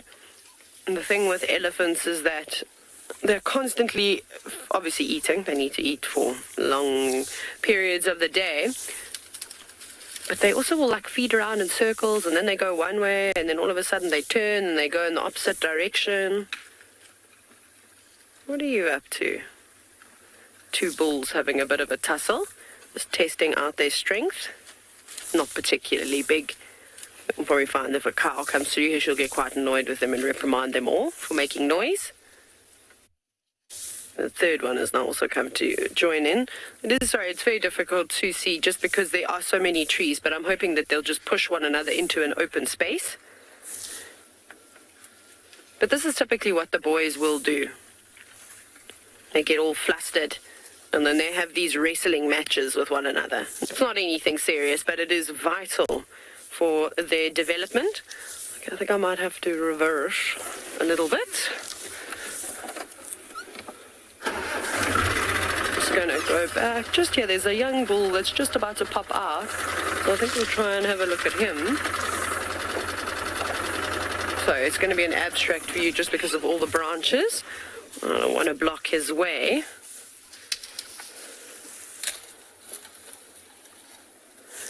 But he's lovely. He's very sweet. He was actually being quite entertaining. So he's not interested in the bigger bulls and playing with them, but he had another elephant that was of similar age to him. Probably just over 10 years old or so, I would say. And they were hanging out together. And elephants are really funny to watch. They sort of were just standing and staring at one another, and then he sort of half sat down, and the other elephant was just like chewing on the end of his trunk.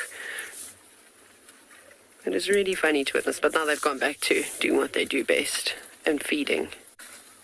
And they've been feeding a lot on this particular tree that he's eating now, the sandpaper raisin. It's actually what the whole of yesterday afternoon, what this herd was almost exclusively feeding on. They were pulling out this plant. It must be quite tasty in comparison to the others. I can't imagine why, though.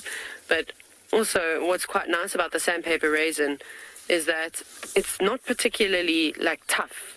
So they're also eating the cambium layer, but you can snap into that branch quite easily. So maybe it's easy on the teeth. Hello, boy. You see, look how relaxed he is. Still constantly feeding, really interested in us. And this is a really nice behavior and interaction. So I don't mind if they come up and investigate. The problem with elephants is some of them don't realize a thing called personal space. Do you realize what personal space is, big boy? You just want to eat here. That's fine, you can eat there.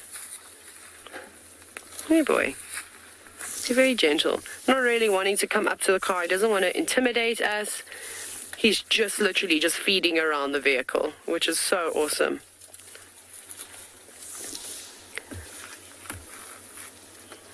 Dominion, yes.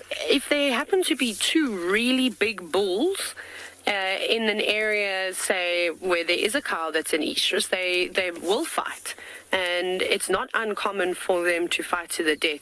There was actually an interesting sighting, oh my goodness, I forget, it must have been a couple of years ago now, on WildEarth, with one of the other safari guides, where a bigger bull actually had a go at a younger bull and ended up gorging him, and his intestines were hanging out of his stomach.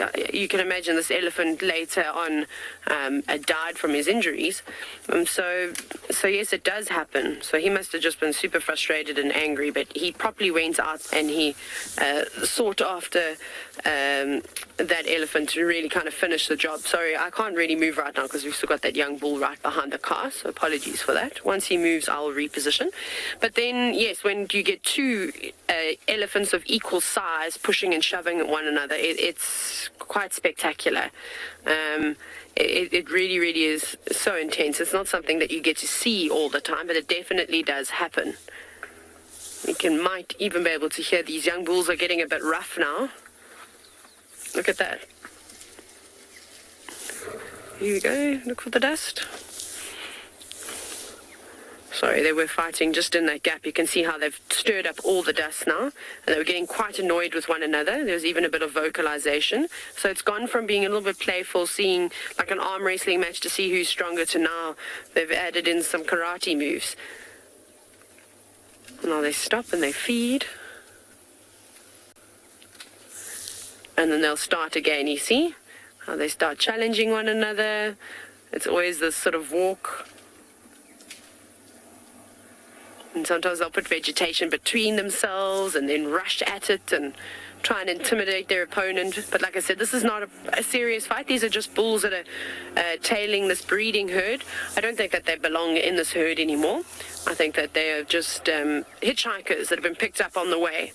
And if this herd keeps going, maybe just before the show ends, I reckon they'll head towards Ndlovu Dam for a drink. It's going to be a nice warm day today.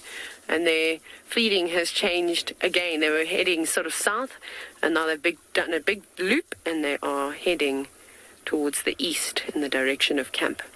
There's a big cow that's coming towards us, in front of us actually. That's quite a nice view. Odie just needs to rotate around. So this is where you need to be very, very careful when you're doing walks and things like that with elephants. So we thought that most of the herd was already ahead of us, right? But look how you've got one cow and calf that's sort of lagging behind the rest of the herd. I'm just going to start and just move back because she hasn't got much room to go, and I'm not going to block her way. Remember how we say we always give the elephant cows... Sorry, girl, I'm just straightening up. I was off the road a little bit. Remember how we said we always give the elephants the right of way, especially the big cows? So this is what happens when people can get themselves into trouble, is they think that they've, the whole herd has passed on, this is cool, they can carry on, and the next minute a cow and calf surprises them out of absolutely nowhere.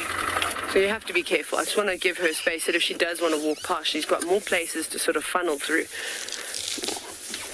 Although she did just edge off the road there. But again, everyone is super relaxed today. It's so pleasant. There's not a breath of wind.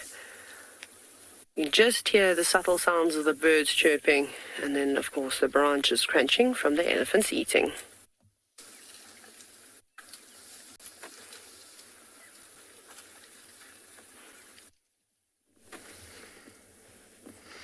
We're watching the impala just down the road, but I don't actually think we're going to do anything about it. Oh, hello, who are you? Are you dark mane or blondie? Mohawk or blondie, sorry. We've woken up. They look very similar these days now that their manes are full. They're in their prime at 7 years old. I think it's blondie. It's not easy to tell. Now everyone's slowly starting to get up and make their way into the shade. And when I was talking about the cubs earlier and I said the youngest lioness, I was referring to Cheetah. We called her lots of different things. She was the youngest of the reproductive adults, and she got lots of nicknames. And we finally settled on Cheetah after Cheetah Pan.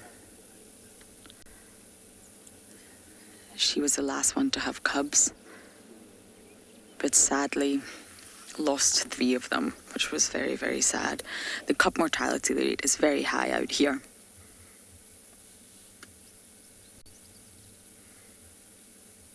Now there's 8 Nkuhuma lionesses in total since Nana passed away. Nana was the oldest. Purple eye, amber eye, ridge nose, Cheetah, nick-eared, pale-eyed, tattered-eared, and youngest. So there's only 7 here. And nick-eared spends a lot of time away from the pride, so it's possibly her that's gone. Yeah, they've all got blood on their necks. Definitely fed last night, but I don't see any really bulging tummies. So I'm not entirely sure it was something large.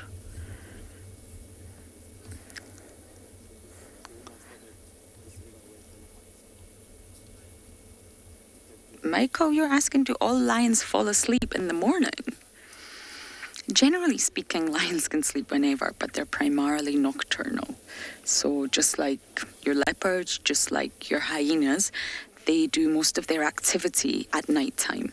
So they have unique specializations which allow them to be, well, hunters in the dark. They've got a special layer on their eye called the tapetum lucidum. They've got highly specialized noses to smell all the scents and extremely good hearing, very acute. So they can navigate the landscape even when it's dark and there's not much ambient light from the moon. It's easy for them. That's what they've evolved to do. If you like, they walk in such a specialized manner as well. It's called digitigrade, and this means that they're silent walkers. You can hardly hear them coming. Now, why are they primarily nocturnal? Well, generally, out here in Africa, or South Africa at least, it gets very, very hot during the day. They're covered in hair. They're mammals. So it's a lot cooler at night time, and they can use the cover of darkness to sneak up on their prey. So most predators, maybe not wild dogs and cheetah, but the others are nocturnal. So just like us, we're diurnal. So we're awake all day and we need to sleep at night. Lions are just the opposite. They're awake all night. They need to sleep during the day. They'll hunt at night. They'll be on territorial patrol at night. They'll call, they'll play, they'll walk great distances. So come the morning, they're exhausted. So they just need to snooze. So it gives them a bad reputation for being extremely lazy, but that's really not the case. They're very active at night times. We've followed lion tracks that walk for miles. And especially for the males, being on territorial patrol, it's very energetically costly. Uses up a lot of energy to go on patrol, and therefore they need to make sure that they're well fed. Hunting's not easy. Killing another animal is as sad as it sounds, especially a large one like a giraffe, a buffalo, a zebra. That's not easy. It's going to take up a lot of their energy as well.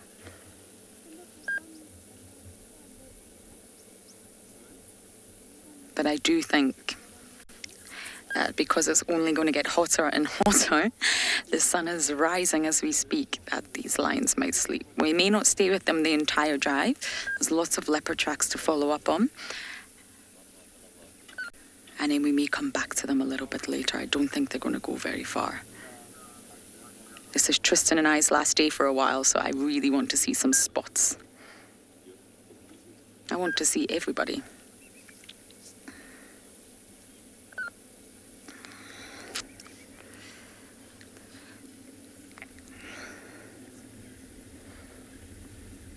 These two lions here, the cub and the lioness, have not stopped their staring, just watching impalas off in the distance. I don't think they're going to do anything about it, though.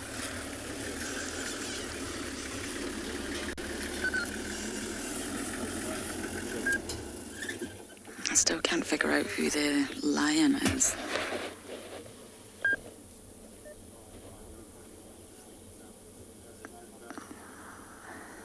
I think it's Blondie. Okay, so we may stay with these lions a little bit longer and then go on a bumble.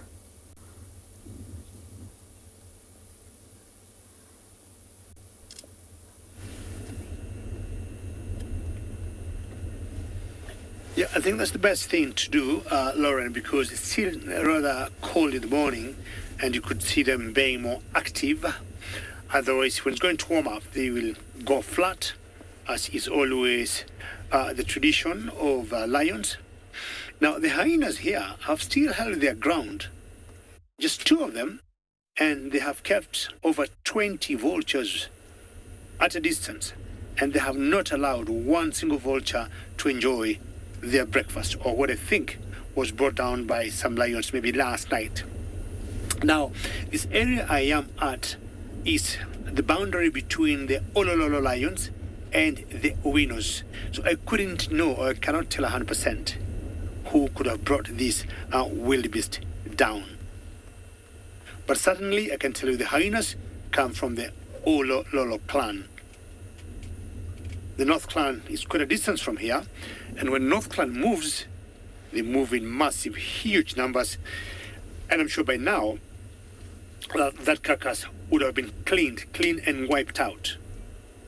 So the Olololo clan is much smaller, and when you got here first there were 6, then one left, there were 5, then 4, then 2 left.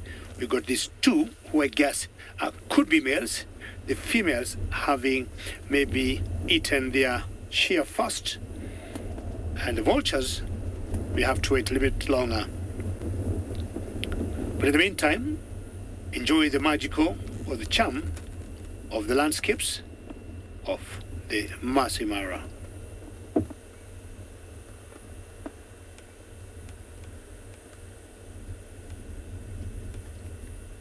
I'm at a vantage point, and as Bungay, who is on the camera this morning, is just panning, I'm also enjoying the same. Look at the amount or the numbers of wildebeests down there and zebras. They'll be heading towards the tree line you see in the back drop there. That's the Mara River. That's the general direction they're going. And I can tell you surely this is the tail end of the migration. A vulture flies there. Either they're giving up or they're like, we have to wait until these hyenas leave. Because what I guess those hyenas will do is to eat the meat and leave the bones behind. Those are the wildebeest on the move. And this is typical example of a wildebeest migration. Always mobile, put your head low and keep going.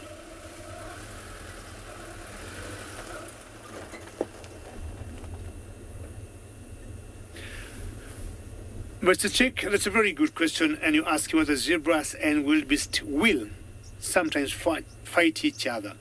Normally, no, I haven't seen that happen. Both of them are herbivores, and apparently they, I would say, complement each other in everything they do, in terms of feeding, in terms of sourcing for water, or in terms of their safety in looking out for would-be predators. They work very closely together. They do not go for each other, and they'll have no reason maybe to fight one another. So apparently they do not do that. We think during the day the wildebeest do a better job of keeping an eye to the would-be predators, and at night the zebras maybe see a little bit better than the wildebeest, and they make sure they are all safe.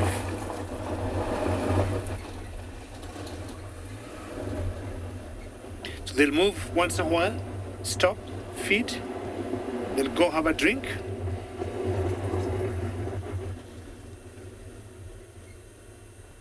Some cattle egrets that you see there, the white birds. They always enjoy the parasites or any mites, or any insects that will be jumping in the ground there, unlike the oxpeckers that will get the parasites from the animals.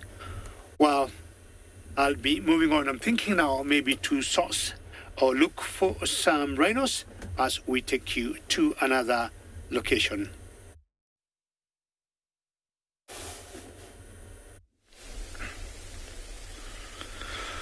Welcome back, everybody. I'm Phinda, where these three cheetah, I think, have now settled in their comfy spot for the day. They've been bouncing around shady patches for the last 15 or 20 minutes, playing as they move along, but now I think they found their spot where they're going to settle down. You can still see a little bit of grooming from that youngster in picture, maybe some remnants of that impala that they caught the day before yesterday. Just getting rid of all the bits and pieces that are maybe left on its fur, blood and things like that. But now that it's starting to warm up quite a bit, I think this is where they're going to be for the heat of the day at least, and only look to move later on when it starts cooling off again. Not a cloud in the sky this morning, but there is still a nice breeze blowing, which will at least offer them a little bit more of a cool spot as they lie, because it's, I believe, going to be quite a hot day here in Zululand. So with that breeze blowing with them in the shade, they'll be quite content. But you can see for now they've all still got their heads up, just making sure the coast is clear for any potential danger. Or like we mentioned, a potential meal. And out here, or at least in this little bit of woodlands where she is now, offers a little bit more cover for her to hunt. And out here on Phinda, and maybe why cheetah have been so successful in this area is because we often find them to venture off into the woodlands to hunt, where they don't have to run as far and expend as much energy as they would out in the open. I can't maintain those very high speeds for very long. So in the woodlands, they can still run at quite a pace, but for not as long. And they're very precise with they go. That tail that acts as a rudder is a huge aid for them to maneuver through trees and things like that to chase things down. The youngsters are a little bit more restless. Every so often they might go up to mom, now encourage her to move, say, come mom, time to go. But I think they are just fighting for little patches of shade. Let's see where this one ventures off to, but I think it's, the shade of this quarry tree here next to us. Amazing how as it lies down, it will completely disappear. Super well camouflaged. Just that white tip of its tail that, if anything, maybe those black spots behind its ear, but you can still see, still very, very fluffy. These youngsters are only about 8 months old. So still growing into their adult coats, and out of that baby fur, if you could say that. But also just they'll pick up on mom's behavior. Mom always vigilant, always scanning. They too, using the wind to their advantage, maybe smelling if things like impala and the likes are a little bit further ahead of them, upwind, or further up from them.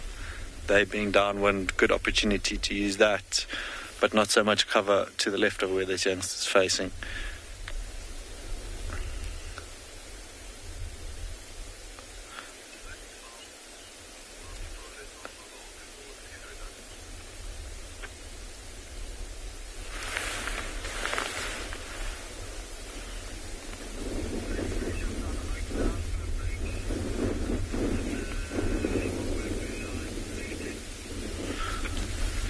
See how we spoke about now completely disappearing. That young cheetah next to that quarry that got singed a little bit. Carly, you were asking the second fastest land antelope. If I'm not mistaken, second fastest to the cheetah is a pronghorn antelope, which runs at about 100 kilometers per hour. Or about 60 miles an hour. We obviously don't get them here, but yeah, that's a super quick speed for an antelope. Well, we're quite a challenge to see. If we did have those here, they, I think, can have a little bit more stamina than the cheetah. But cheetah tipping the scale speed-wise a little bit quicker than them, 16 kilometers an hour quicker, 116 versus the 100.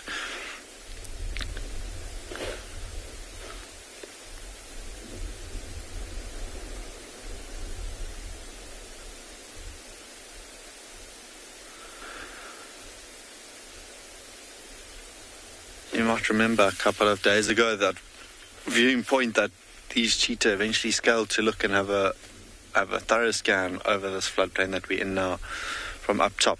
I might go look up there and see if we can't find anything else, things like rhino maybe in this area, maybe venture off into an area where the past couple of days has been a pride of lions. But yeah, leave these three for the morning and see what else is out there.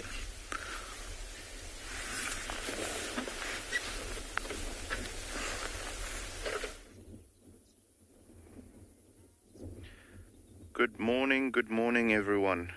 It is a beautiful morning here at Tswalu Kalahari, and we were quite lucky this morning so far. We had to work a little bit to find these little guys. Guys, by the way, my name is Moritz. Behind the camera, as always, we've got David.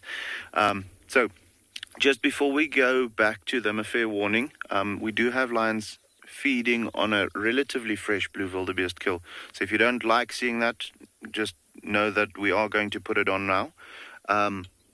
But we have found the Southern Pride with the cubs, and they've actually made another kill. You know, the 2 mornings ago, we had them on that young oryx kill, which was just finished by the time that we got there. This must have happened. This must have been, I want to say, probably, if not at sunrise, just before sunrise that they made this kill. You can see all the females nice and full already. It's only mom still feeding. The little cubs also. Nice and round at the moment, so everyone just happy.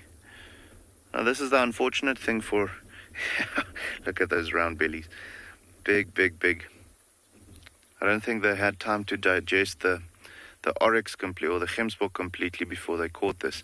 And that's just the beauty of, or the advantage of having these 3 young females now with them, as with the mum and the cubs, is just having that extra, you know, team members to be able to hunt so efficiently. But you can see cubs lazy, lazy, lazy. Only the one that's still busy eating. The rest, those 2 that we're looking at right now, quite relaxed. But yeah, guys, that's the unfortunate thing for male blue wildebeest in this area, especially if it's territorial ones, you know, the ones that are strong enough to have a territory of their own.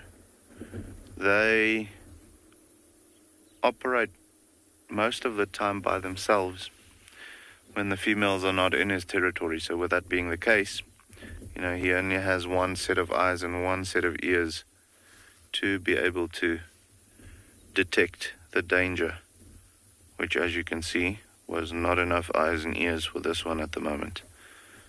But yeah, very happy to see that these lions are doing well, and that they're hunting so well and doing all of those things. That's incredible. Looking forward to one day find them just before they make the kill, you know, so that we can show you guys that as well. That would be great. Great, great, great.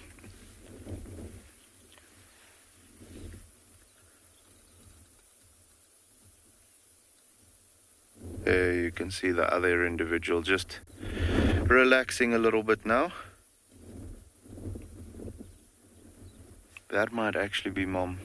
I think it's maybe one of the sub-adults that's still feeding. Not sure, but anyway.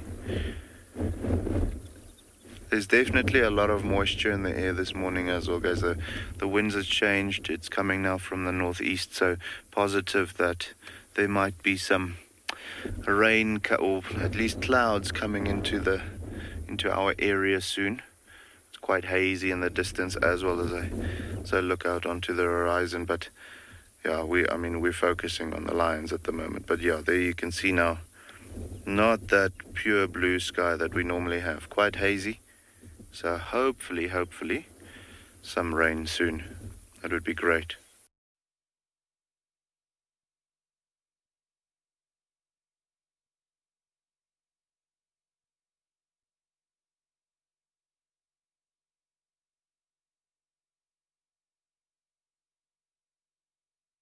Move around so that we can have a good view of that one still eating as well.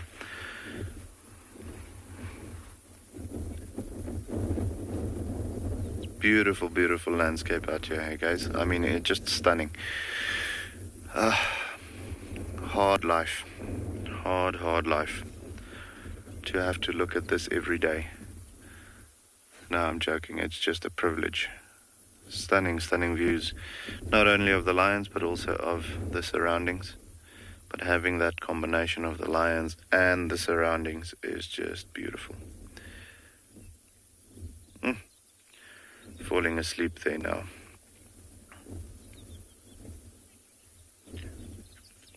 Yeah, guys, we're going to stick with them for a little while, see what's going to happen. If there's something interesting going on, we'll come back here and we'll show you.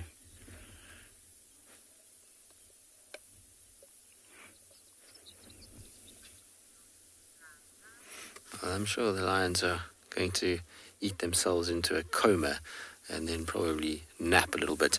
You can see Tlalamba's back on her scent marking mission. Unfortunately for her, the hyena Falco just walked straight in and basically chased the poor Ngala away, and Tlalamba was left looking quite confused by the whole situation. So she's having a bit of a tough time. He's just following her wherever she goes. I suppose it could be revenge for the fact that she stole his impala the other day.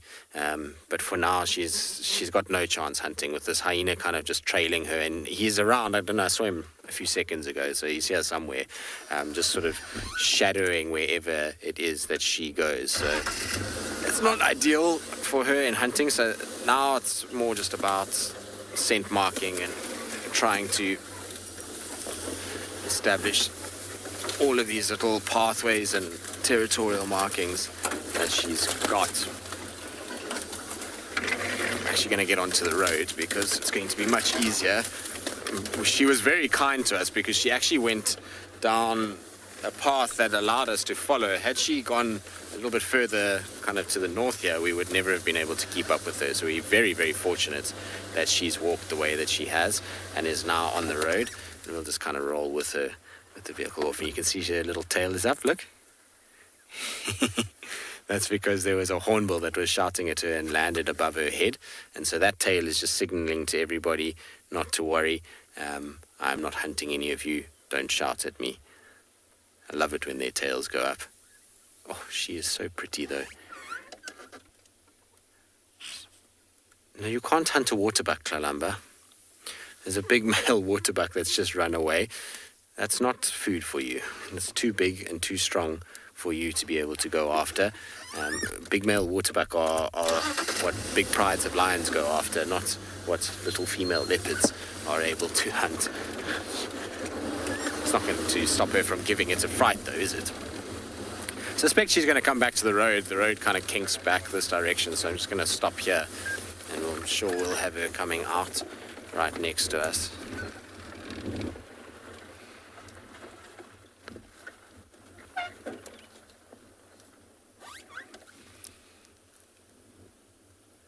But you can see why she covers ground. She walks at quite a fast pace. It's not a slow amble. When she decides she wants to go somewhere, she kind of does it very, very quickly in quite long strides and is pretty fierce in the way that she covers ground.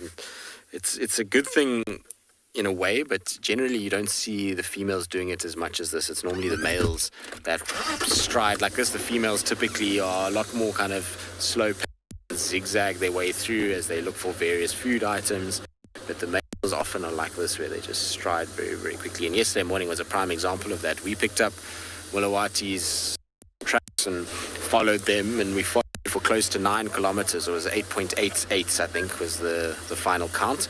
And he crossed from the northern boundary to the southern boundary of Djuma in the space of the morning, because we know that he was seen at 3 o'clock in the morning, and by 6, 7 o'clock he was already halfway through Djuma. Alright, she's stopped on this termite mound, so I'm going to try and see if I can get a view. It's a bit tricky in here, so we'll just try and position ourselves somehow to get a look at the little princess.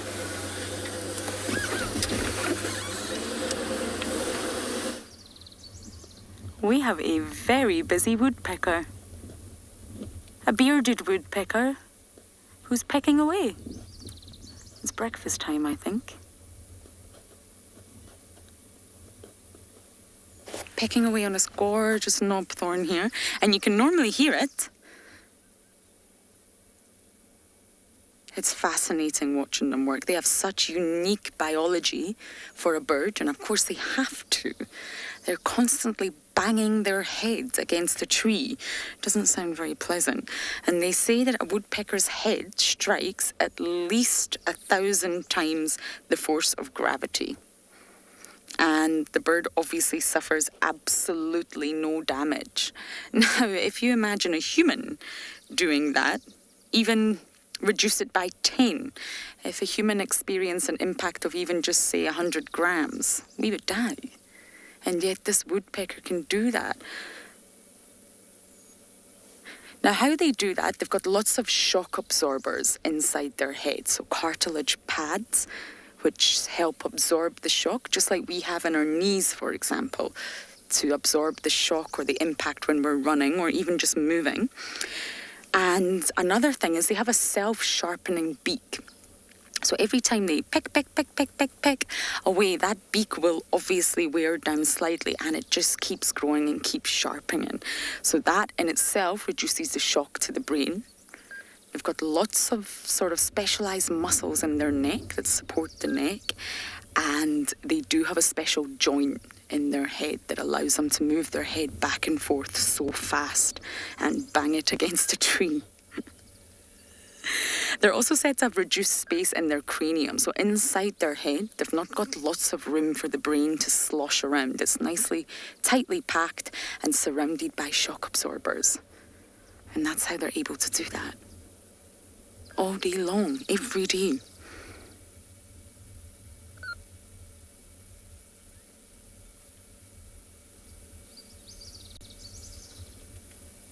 And what they're trying to do is get insects, get any delicious insects out of that tree that are crawling around.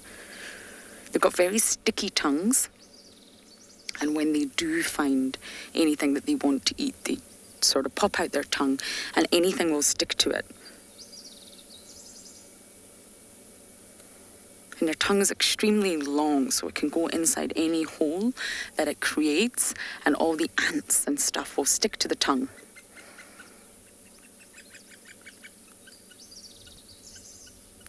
Spas, you're asking how long is a woodpecker's tongue? I'm not actually sure of the length, but it's incredibly long, and it starts almost at the front of the head, on the forehead if you like, and it goes all the way around the bird's head before coming out. And this is for extra length, so it allows the bird to have a particularly long tongue to put it into the holes in order to catch all the insects like I just mentioned. And if you have a long tongue, there's got to be somewhere to store it. It can't just hang out the side of your mouth all day. You've got to have storage space, and this is why a woodpecker's tongue positions itself all the way around the head and actually starts at the forehead, which is really incredible. I'm not able to show you a picture on my phone, I'm afraid, but if you do Google it, you will see how it actually sits on the bird's head. And it needs that long tongue for feeding. It's not just the beak. The beak actually doesn't catch the food. The beak just drills the hole. It's the tongue that catches the food.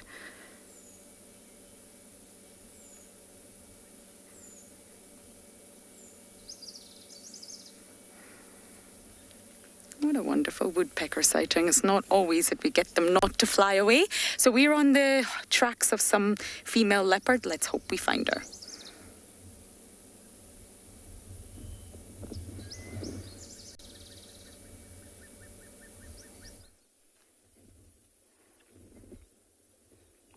So it is difficult for these little ones to stay awake at the moment. There's one that's a little active and curious and, coming towards us every now and again, coming to see, playing with an ear now. Look at that. How cute is that? But if you have a look at the blue wildebeest now quickly, you'll see the entire front half of the blue wildebeest is still good. Still full of meat.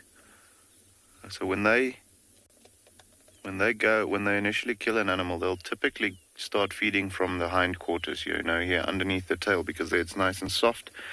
Also very good meat, but the main thing is then they can open up the belly and go for things like the liver and the kidneys and so on. Always a prized little snack when they can get one of those two. Also the large, respiratory organs, the heart and the lungs and so on, they also like going for that. Nice and soft, very nutritious. And then after they've done that, you'll actually see them going for the meat itself. This one here, busy feeding at the moment, I feel like that's just like a sweet. The belly is already full, and she's been chewing on that cartilage since we got here. So I think this is just now for fun. You know, when you just can't get enough of something. But yeah, look at how this little guy, he is just the cutest little thing. He doesn't know what he wants to do, but he knows he needs to chew.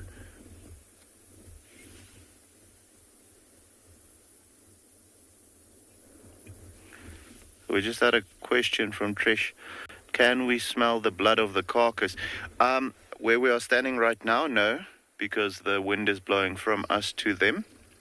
So, not as pungent, if you want to call it that. Not as apparent the smell of the carcass itself. However, if we had to stand on the other side, yes, you would be able to smell it. The way, as fresh as this carcass is at the moment, it's not going to be a stomach-turning smell or so. However, if this carcass is, let's say it's laying in the sun the whole day and they haven't finished it, and then tonight you might actually be able to, if you're downwind of it, start picking up a rather strong smell of the the meat just baking in the sun and so on. But currently, no, we can't smell the carcass just because the wind is not in our favor. Well, actually it is in our favor, so we don't have to smell it. But often, you don't necessarily see the kill, but you smell something has happened in that area. And then when you just, pay a little bit more close attention to wind direction and so on, you can actually find kills like that just by going on your smell. So, very good question. But however, at the moment we can't smell it, just because we are in the right position for the wind to take the smell away from us. Still, you can see also that little guy is coming around now. He's now behind that female that you can see feeding. He's just trying to see what she's up to. Constant learning process. Always important for them to make sure what the adults are doing, because that's how they're going to learn to be the big boys one day. Very, very cool.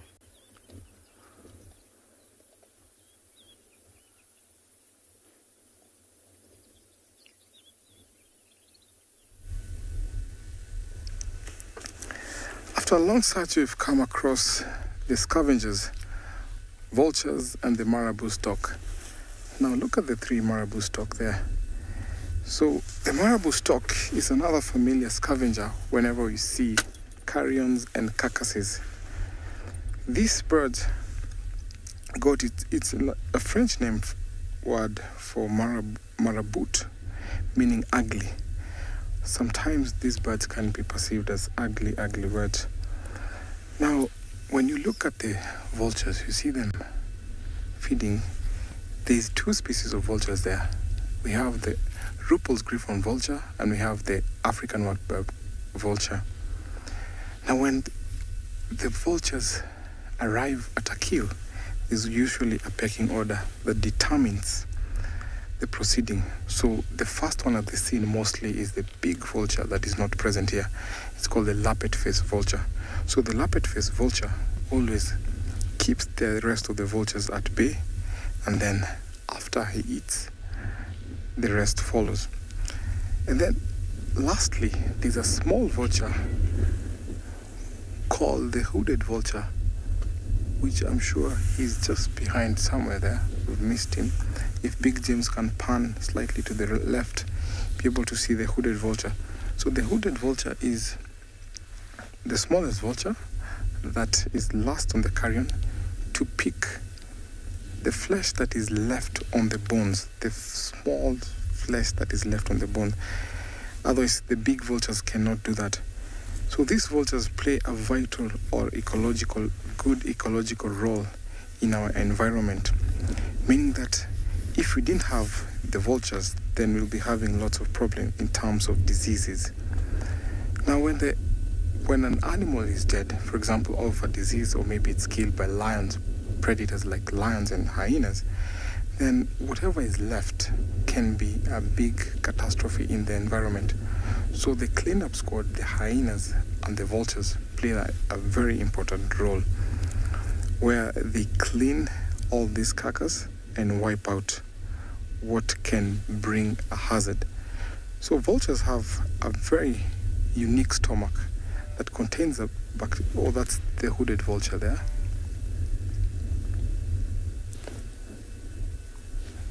Looks like, oh no, sorry, that is the white-faced vulture. So we have about 3 species present here. So I was talking about the bacteria that is in their stomach that is able to digest anthrax. So some of these animals can die out of very strong diseases like the anthrax. So the vultures are able to digest all that, meaning that if we didn't have the presence of vultures, then we'll have a big problem. These vultures are endangered because we are living in a place where we have human habitats. It's inhabited by humans. So sometimes when predators walk out of the conservation areas into the farmlands, sometimes they attack cattle, sheep or goats. And in retaliation, the farmers sometimes poison the carcasses. And because vultures are the first one to arrive on a carcass, they end up dying. So the numbers of vultures went down. So it's always nice to see them in their natural environment. So we're going to chill out here and wait to see what's going to happen.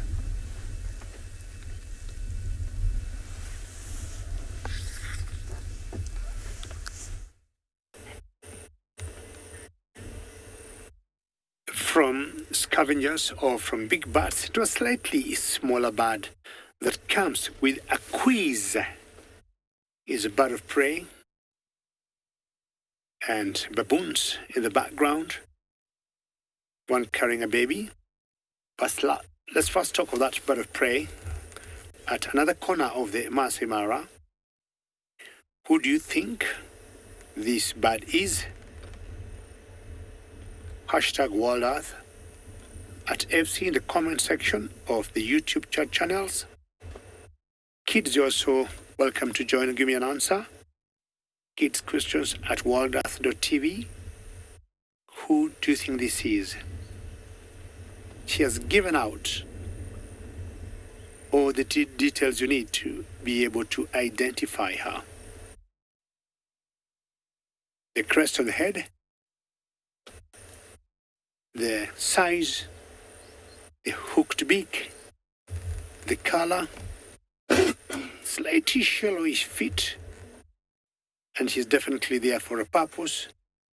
Not very far, about 1 meter from the ground. And you look at her carefully, she's looking, of course, in the ground. Indigo girl, you always amaze me, and I always send you lots of claps and say, big well done, because you give me the correct answer. This is the long-crested eagle. Indigo girl, very well done. Yes, this is the long-crested eagle, and you can see the crest on her head, and ideally the males have a little long-ish crest than the females. Now, it's in this particular area, Indigo girl, I'm sure you've been watching. We saw Romy the other day, and Romy is a leopard that got 2 cubs. That's like 3 nights ago. And what I want to do, apart from those baboons, I would imagine she's not here because you've got the baboons right now. And I want to go in that direction and possibly see if you're lucky, we are going to see Romy in the morning. More often than not, we have always seen her in the afternoon during the sunset drive. Today, maybe I want to make it different.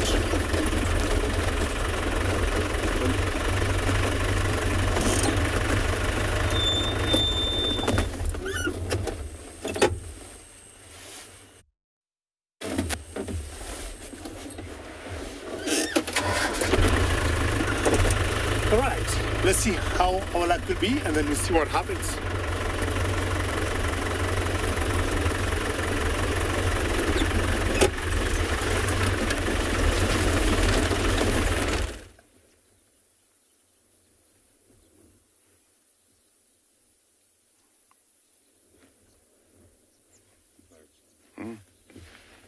So yeah, guys, myself and David were just discussing how cool it would be with if there was a male that came and, discovered this kill now. A little bit of action happening. Always interesting to see when they join a kill, how quickly they stamp their authority on the kill. But yeah, very cute. Just, you can see there how the cubs are now playing. Oh, well, that one particular one, just playing with the head. They are seeming a bit more active now. Round bellies, though, you can see that. But this one is just very intrigued with what's going on the face of this blue wildebeest. Very, very cool.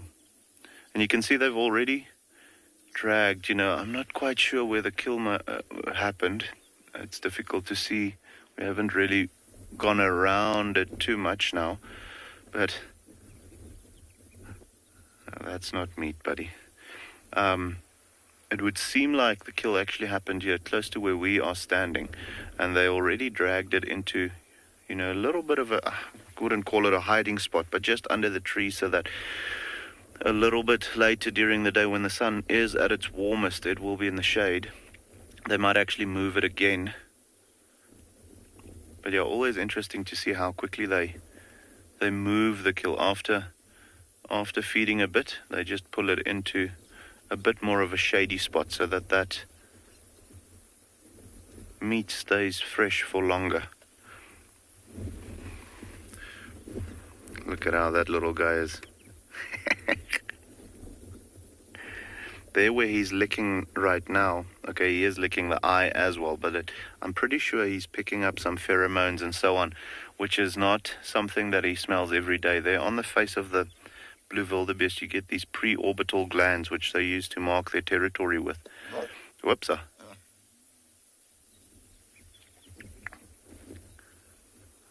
That was the cub just telling the sub-adult he wants to also have a bite of whatever's going on around there. But yeah, guys, very important to have a look at how they, don't open the carcass everywhere. They keep the skin as much of the kill as long as possible, which is another way of keeping the carcass fresh for as long as possible. I mean, this blue wildebeest isn't going to last them long. I'm pretty sure they'll finish it maybe by tomorrow morning. Judging by their stomachs, I don't think they're going to eat much more throughout the morning. But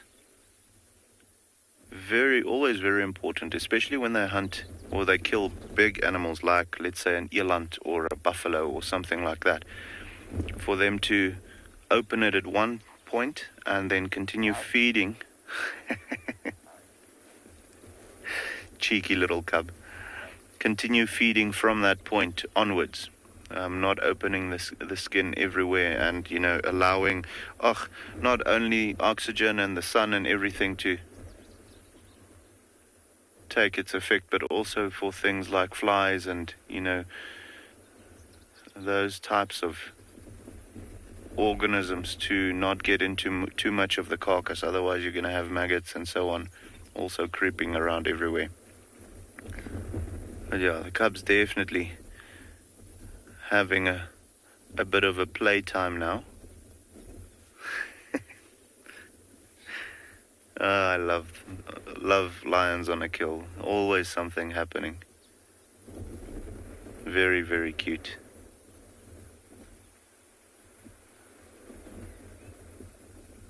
And you can see now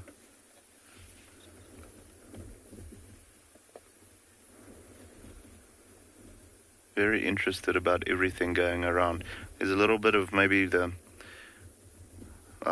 stomach contents or something like that, which that cub is going for. Nice and soft meat, they don't possess the jaw strength yet to start cutting through all the tough meat, so it's very nice for them to have that little bit of a softer chew toy almost to work with at the moment. Actually quite incredible to see how much meat they are eating already. Judging by how full those stomachs are, I'm pretty sure see what happens here.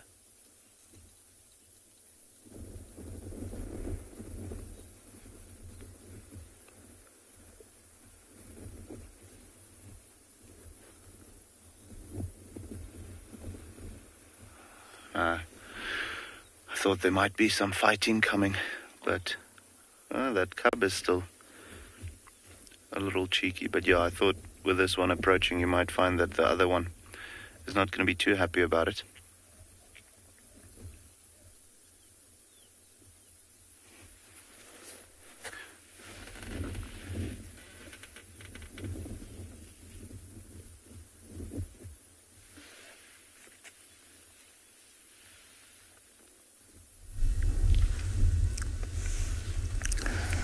So after that carcass has been left by the predators, the vultures will come in. Simply what we are witnessing here. So these vultures have been here for a little while. You can see some others are sunning, getting warm. And mostly what happens, these vultures use thermals. So after they eat here, they will use the warm air that comes in, and then they use that to fly, meaning that they use less energy to flap, so they use the thermals. Now, when vultures are normally the carcass, people might wonder if they're the ones that have killed or not. So vultures don't kill, they're specifically scavengers. They have a unique kind of tongue, that their tongue faces backwards, which has some spines facing backwards, which aid in taking or getting in food into their stomachs. Now, a whiteback vulture can fill its crop in just 2 minutes. So you can imagine how fast these creatures eat. So finally, the smaller hooded vulture, which arrives at the carcass, has narrower bill, which peck the scattered fragments of, and then pick the scrap that is left over on the bones. Now you can see the marabou stalk there, actually swallowing something. We call this the undertaker birds, because they take care of the dead, as the word simply tells, the undertaker birds. So these birds will always associate themselves together, especially when they see carrion. Now, some people might think that these birds detect carrion by smell. No. These birds detect carrion by sight. So the biggest vulture, which is the leopard-faced vulture, flies low and detects or watches over. And they're mostly the first ones to land on the carcass, followed by the white-backed vultures. Now, the ecological role of these vultures is so important that when they leave the scraps without any carrion, then the hyenas come and feed over the leftovers, which sometimes they even known to eat the bones. So making sure that everything is finished or scrapped off. The only thing that is left is the hoofs and the bones. So when those ones are left, we have another insect called the carotid moth that comes in, lays the eggs on the horns and the hooves, and then the larva will eat over the keratin. So what is keratin? Keratin is a component that almost similar to our nails and hair. That is what is common on the bones and the horns. Some vultures are leaving the sighting, so meaning that there might be some other vultures soaring somewhere else, because there's lots of wildebeest here. We have lots of carrion and bones.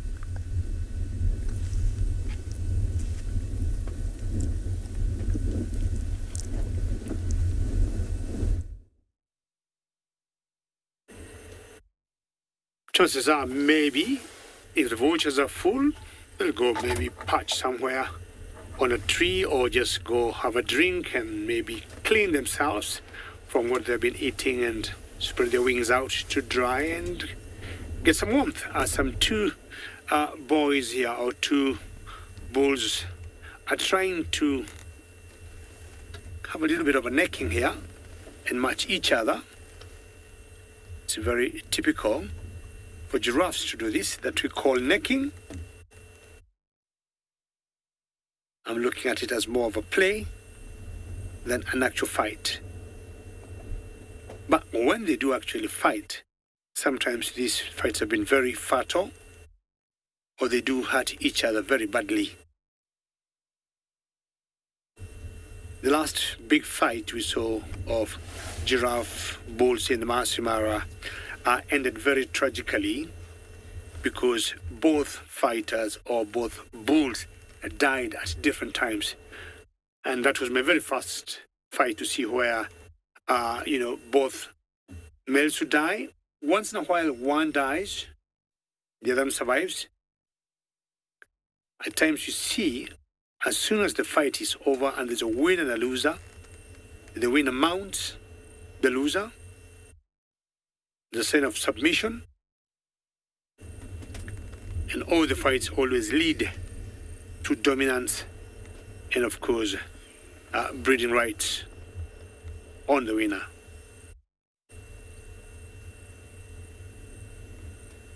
Oh, you also want to start yours. So that's what I'm saying. It's more of a play, because it's a huge herd of giraffes they got where I am. And a few days ago, I saw 6 males. And like 3 teams, 2 males, 2 males, 2 males. And each one of them was going for, they were all necking. And I was imagining that's how they practice before their time actually comes, when they mature to go for the real fight.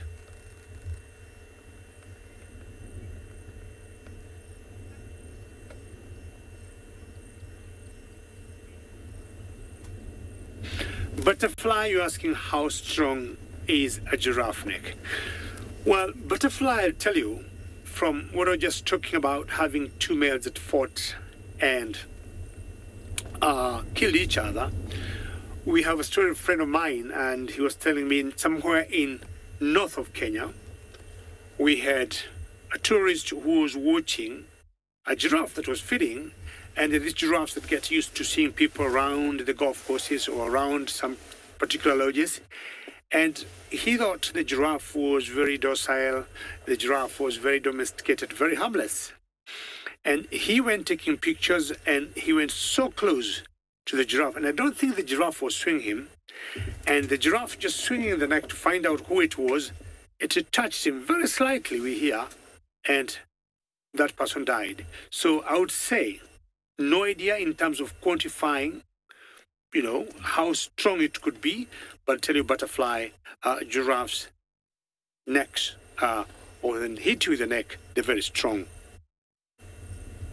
Kicks, we know, butterfly, we have seen them kicking lions really hard.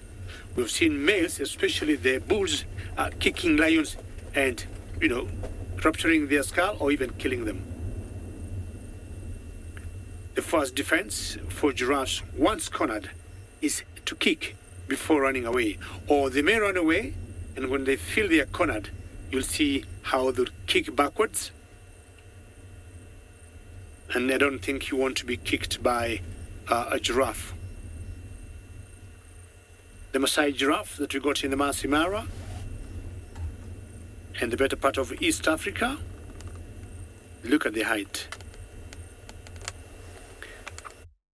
If you can look at the contrast of the height and those trees that you see back there.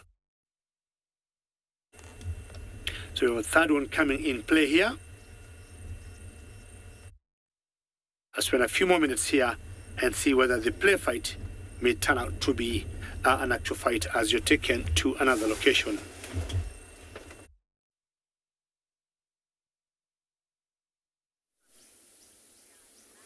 Well, I wonder if they will.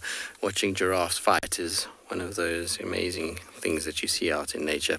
Anyway, we were still with Columba. She's, as you can see, a sleepy cat now. She's decided that's it for the day. She's going to have a bit of a rest, but not before she made us work for it, because she actually gave us such a runaround for for like 10 minutes. She went down, and then as soon as we went down there and looked for, like down into a drainage line, and we went and looked in the drainage line, couldn't find her anywhere, looked and looked and looked, and then we came back to where she had gone down, and we found her lying exactly where she is now. So it was interesting to see how she just kind of changed direction. Now you will see she's also just perked up all of a sudden, and that was because a squirrel started to alarm call. And so what I think is the squirrel could see her tail sticking out, especially the white of her tail, and that's probably why she's just turned around now, tucked everything back in, and found herself a nice little shady spot, and is turned to face the squirrel in case that squirrel that's alarming is not alarm calling for her, but potentially another leopard. So she's just making sure that there isn't anything coming from behind her that she needs to worry about, and that's why she would have just done that little kind of half curl, and it's going to settle back down again. She's exquisite though. She's in as good a condition as you could ever imagine. Her coat is absolutely perfect. I was having a good look at her now with binoculars, and she doesn't have any ticks on her at the moment. She's just, everything is perfectly in place. There doesn't seem to be a single hair that is not where it's supposed to be, which is really, really cool to see. Obviously in summer it changes a little bit once we start to get the rains. Unfortunately, particularly leopards get hammered by the ticks because the ticks get in behind the back of their neck, behind their ears, and because they're unlike lions, they don't have a pride that's able to groom them and get to those hard to reach places. You find the tick loads can be quite high on a leopard in comparison to more sociable cats like lions and even coalitions of cheetah or cheetah females and their cubs. That's why it's handy when leopards have cubs that are slightly older, because they get the grooming concept and they'll groom mom just as much as mom would groom them, which is always a good thing. So, but for now, she's as good as she could be, and I'm hoping that she is definitely going to be having cubs this year. I mean, that would be the nicest or the most ideal thing, is if she were to have them before the end of the year, and maybe a little Christmas cubs, which is always pleasant. It'd be difficult to find though by Christmas, because we should have had the rains by then, and finding her den is not going to be easy, unless of course, like I say, she uses dens that she was put in as a little cub, which is a very common thing. Where we are right now, in fact, is at the den where we first saw her. So the very, very, very, very first time we saw Tlalamba is where we are at the moment. She's lying maybe about 50 meters from that little hole in the bank. So she's frequenting all her normal spots, and I'm hoping that if she does have them, she'll use one of those, because that will make our life a lot easier when it comes to actually finding these little ones when she has them. Stuck in bed, so leopards will shed, old bits of hair come off. It's why they constantly groom themselves, is to get rid of all those little pieces of hair that have shifted or moved or come out. So they're much like a normal cat. If you've ever owned a cat, you'll notice that cat's hair goes everywhere. It's the same thing with these guys. And funnily enough, if you go to a tree, and maybe it's a worthwhile experiment to go to with the trees that she's currently, or has been lately with her kills, you can sometimes even find their little hairs stuck on the bark from where they've climbed the tree, and they've kind of pulled themselves up, and you can actually find little leopard hairs on the tree itself. So they do shed.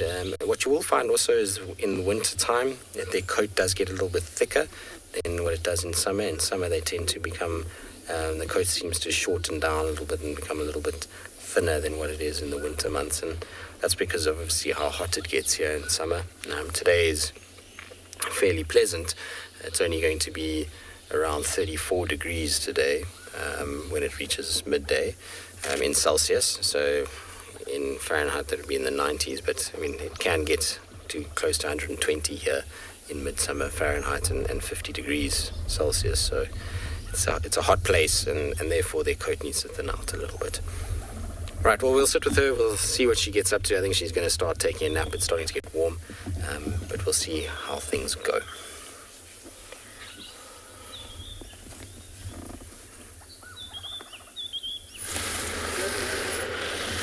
And we've just came across a wonderful herd of elephants.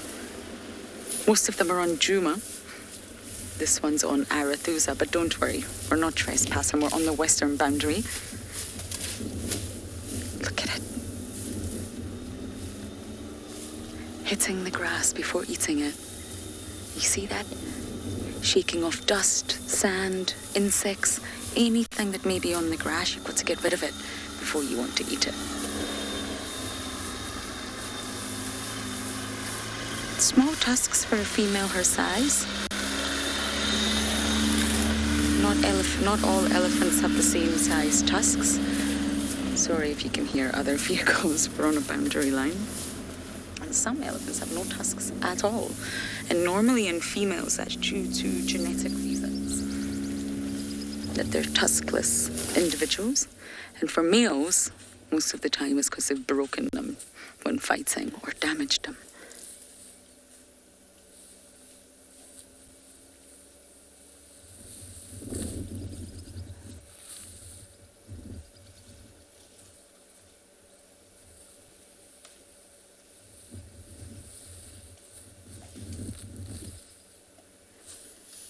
And if you just look under her eye, you can see the start of where the tusks begin.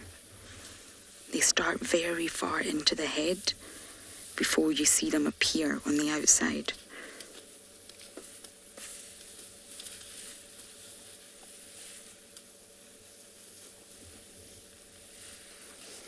Now, in most mammals, tusks are normally enlarged canine teeth, but in elephants, it's elongated incisors.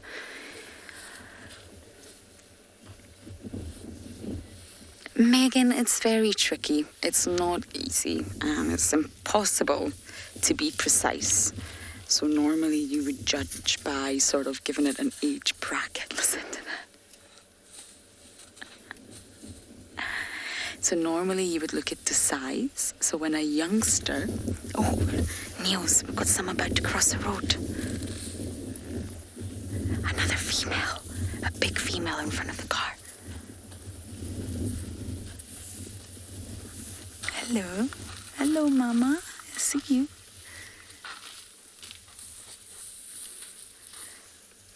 Oh, there's a little youngster over this side. So normally when you've got a calf and it fits under mummy's tummy, it's normally below 1 year. And once it no longer fits under mummy's tummy, you can sort of say that it's above a year. Now, depending on whether it's male and female, you just judge by the size. And as a female gets older, she tends to have quite a curved spine.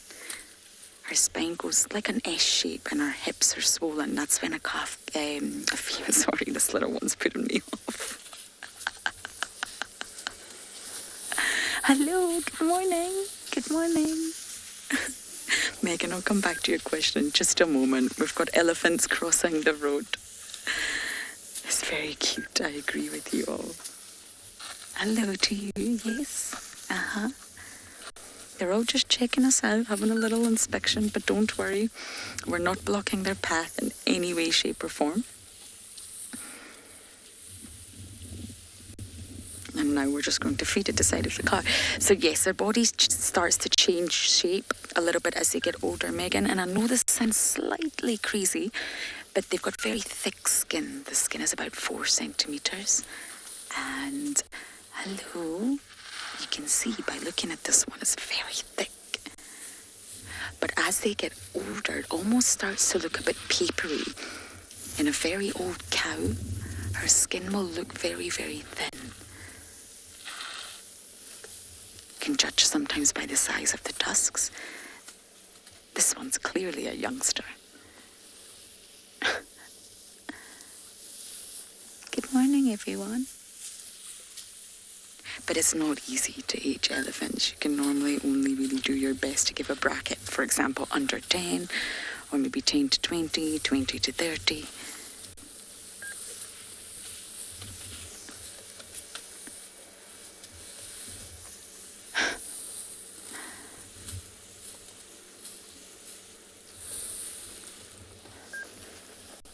It's a big herd. There's another one coming.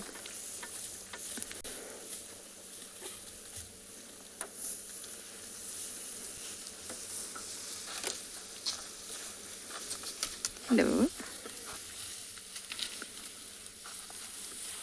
I love how they all just stop to have a look at us. But they're feeding right next to the car. Nobody's alarmed. Nobody's upset. But they did all check us out, every single one of them.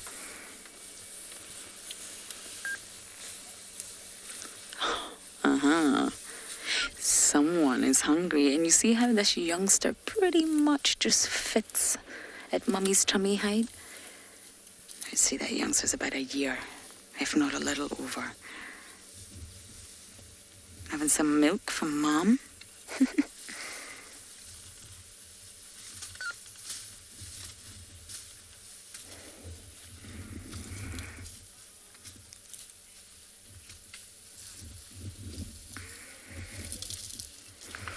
Oh, one more time with that question, Gwen.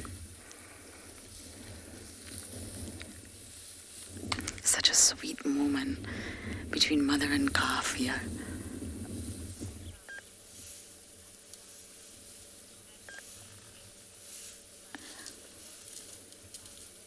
I didn't catch that name, I'm afraid, but you're asking why did they get spooked by the vehicle?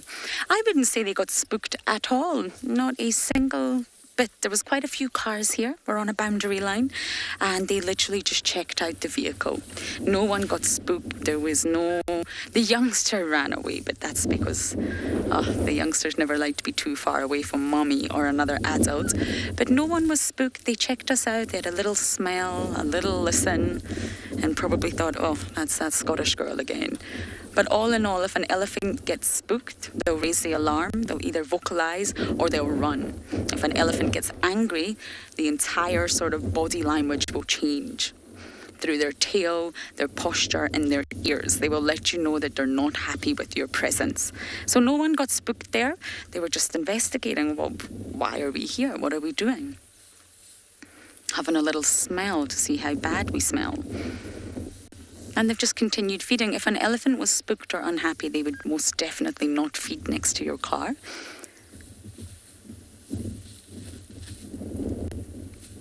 You must always make sure you don't block their route, block their pathway.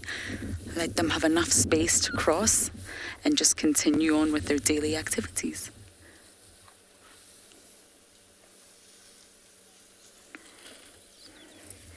So I think after leaving these elephants, we are going to head west today into Simbambili to see what we can find.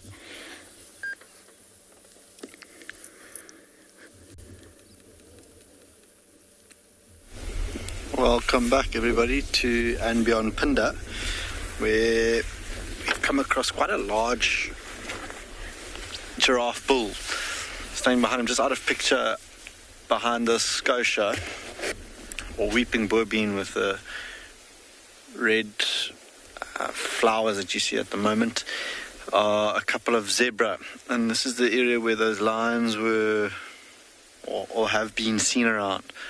I don't think they're around because this giraffe not really fazed by anything around here. A couple of oxpeckers on his back, doing a bit of maintenance on this giraffe as he stands tall.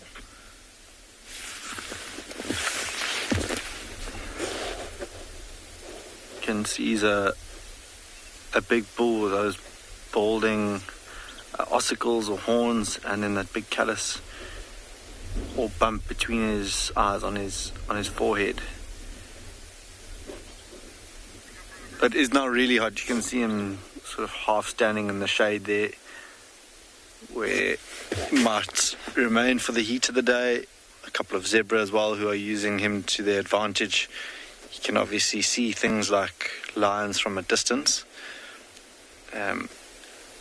They don't really have an alarm call, giraffe. So they just remain fixed. They just stare at a specific area, and things like these zebra behind him will pick up on that behavior.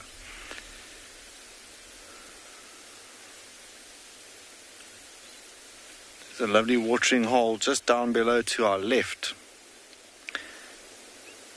where this giraffe might venture down and feed. They get a lot of the moisture from the dew on the plants that they eat in the early hours of the morning, but every so often, because they're not very water dependent, you might see them stretch those front legs and bend down to drink water. You can see that oxpecker perched up on its ossicle as well.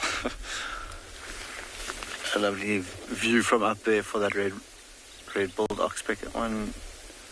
Two of them on there. You can see the skin between its back legs close to its tail. Very, very soft skin, and that's an area where things like ticks will collect. It's lucky that it's got its tail there that it can flick and chase things like the oxpeckers away. I see they've taken to the skies themselves, but that's often an area where you'll see them almost like abseiling down the rump of the giraffe to then go and pick at those ticks and parasites and the likes. Now joining us, you'll see slowly but surely making their way into the picture are the zebra that I spoke about. They too have a couple of hitchhikers on their backs. So you see that one coming with the oxpeckers on its back. And also slowly but surely making their way down towards that watering hole. Watering holes in the winter months are areas that they have to be super wary about because things like lions might be lurking in the area. So just making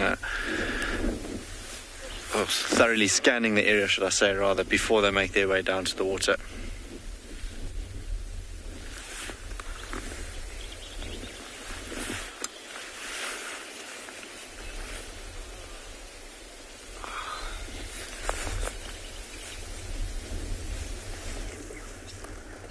So after a long drive following the great migration and the big herds of wildebeest, we've come across this tree with a hanging skull up on the tree. Now, this is not a fresh kill. This is an old kill. That's a buffalo skull. That's a wildebeest skull. Now, who did this? So, Big James is going to zoom out so you may be able to see what and how this tree looks like. Look at that tree. Straight tree, meaning that was definitely a leopard kill.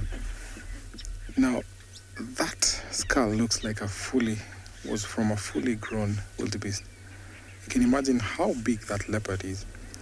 Leopard are known to take up prey and food up a tree twice their size.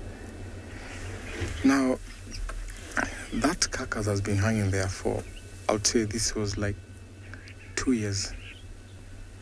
So that will still be there for as long as it's still intact. So when the leopard takes prey up the tree, they always hook the carcass well such that it cannot drop. And meaning that during the migration time when there's big herds of wildebeest here, that's when the leopard killed and took that prey up. Now, the good thing about leopards taking prey up the tree is that there's no other predators that will come and take over that kill. Remember, we're coming to you live from the Maasai Mara. If you have any questions, please don't hesitate. #WildEarth.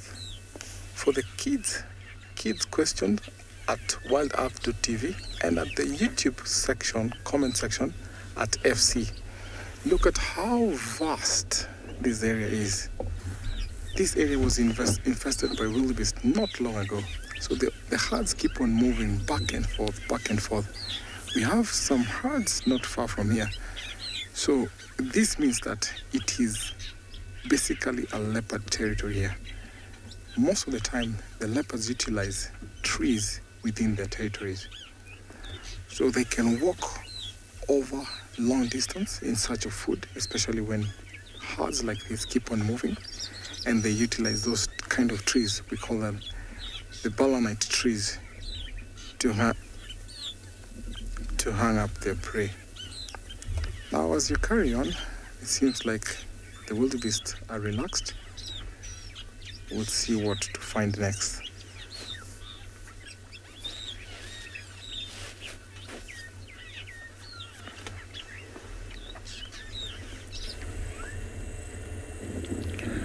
Well, when I was a young boy, I used to call wildebeest baby buffaloes. And you can see why I used to call them baby buffaloes. Because, in a way, they look like smallish buffaloes, but not like this huge male buffalo here that I would say is looking at me with an attitude.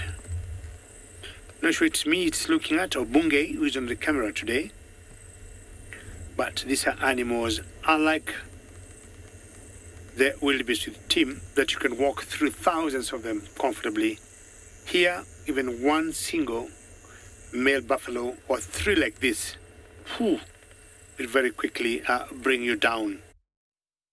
The cattle egrets, very clever birds. They'll always know where to get their breakfast. And as these huge males use the muscles to mow the grass, in the process, so many insects will be displaced, and that's what these cattle egrets feed on. Back in my village, same story. When you see cows, or when you go herd cows when we were small boys, we used to see lots of these egrets, and I'm sure that's where the name came from. Cattle egrets. Maybe today we may call them buffalo egrets. Look at the size of the horns there.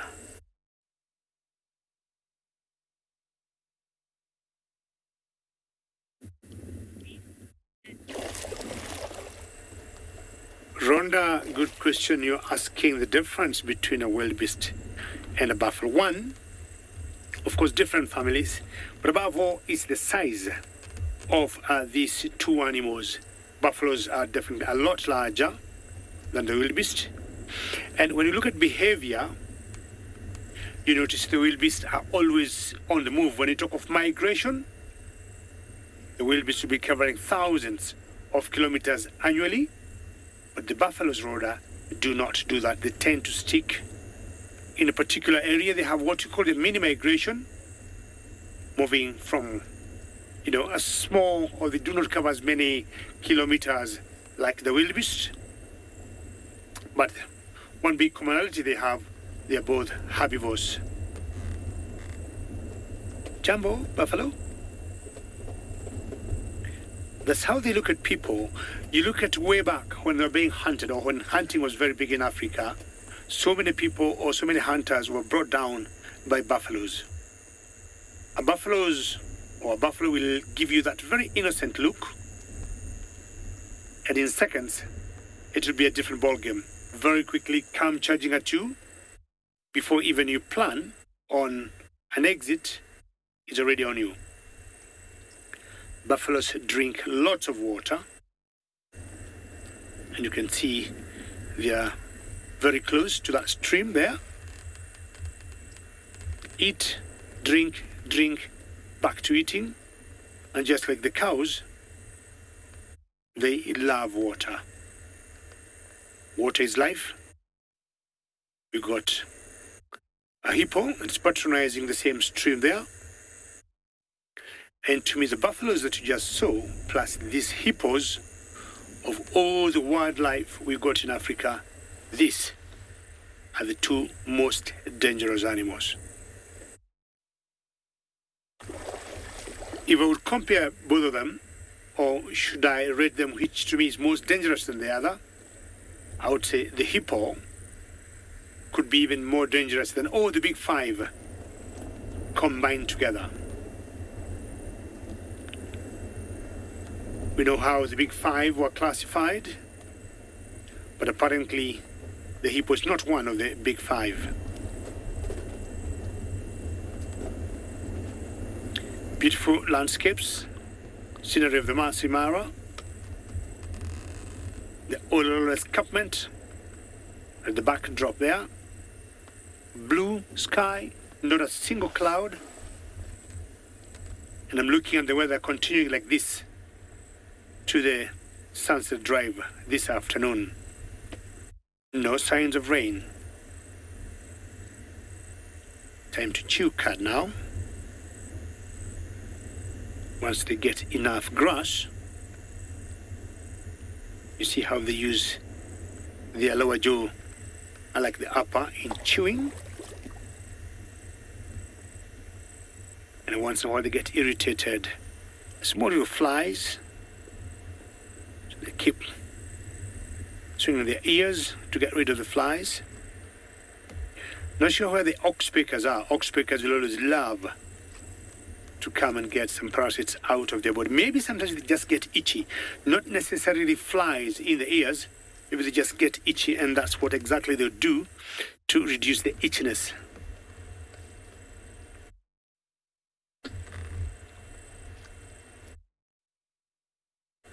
All right, buffalo.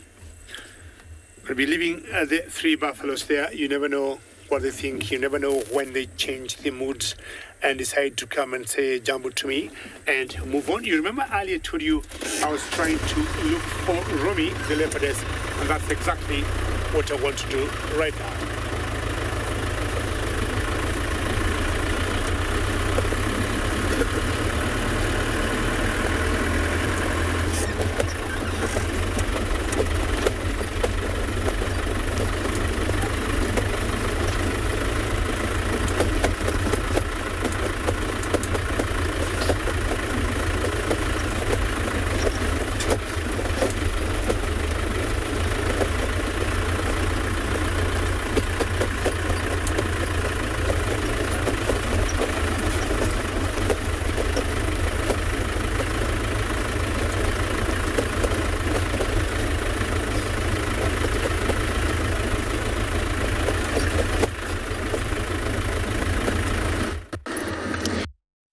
Into Zimbabwe and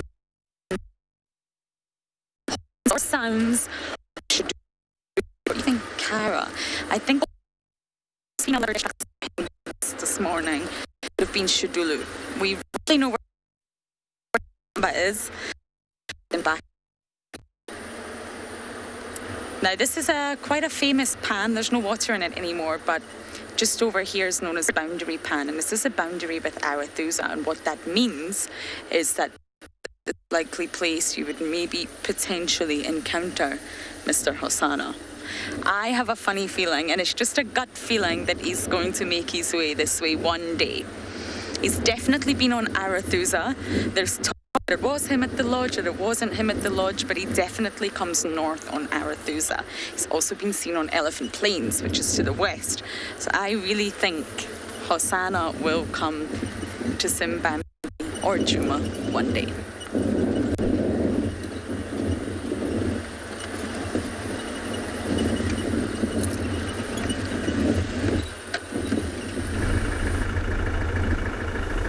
This is it.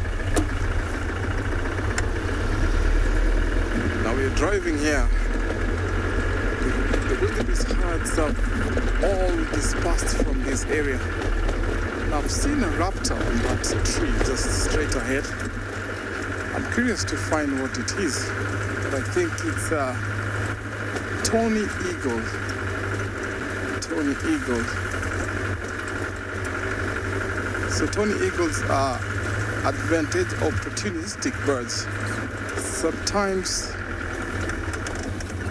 the tawny eagles will scavenge and even kill for themselves.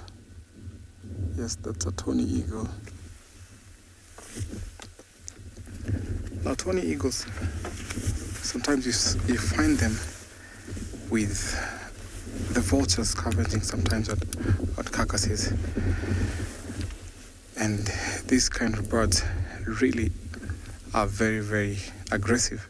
So the scientific name for these birds is Aquila rapax, meaning that the rapper kind of this bird is that they attack other big birds of prey, especially when they come across the apex predator bird, the martial eagle. This bird will not hesitate. It just go directly and attack that bird. You find them in single pairs, or maybe sometimes when they're mating, you find them in a pair. Now that is a very good position, because sometimes when there's the grass rats or the mice, this bird will take an advantage. Being the migration season here, we have lots of carcasses and carrions. So sometimes you'll see them scavenging on the carcasses. Now there are other types of bird that sometimes can be mistaken. We have the steppe eagle and the Wildebeest eagle that they have a small kind of similarity. So only that sometimes you have to be careful when identifying this kind of birds. But this kind of eagle has some buffy leg, hairy leg, which makes it unique sometimes for you to identify. Now they come in two forms. We have females that have a lighter form. Always the males have dark form. Look at the sharp bill, specially modified for eating on flesh and carrion sometimes when they're scavenging on anything left over from lion kills or maybe sometimes hyenas. We have some birds that come and mob them, especially the starlings and even the rollers. When they see these birds, especially the big birds of prey, they come and mob them and chase them away. Because if this bird comes across a nest, they'll try and steal whatever is in the nest. Totally concealed, you can't really tell if there's a bird there. So this open space is what we call the Mara.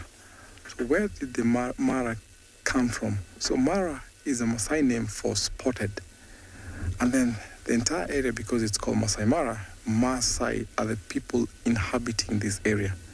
So dotted for Mara and Maasai Mara, the people that live around here. So this place borders the Maasai Mara Game Reserve, and we have where we are right now is the Mara Triangle. So we'll be driving slowly, trying to find more game. It's warming up right now, so most of the predators will be asleep. So we'll only be focusing on the plains game.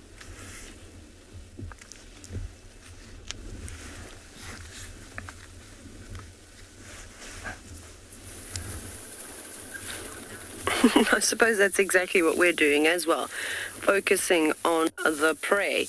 But there we've got some very nimble kudu hopping over that fallen branch. It's often the elephant.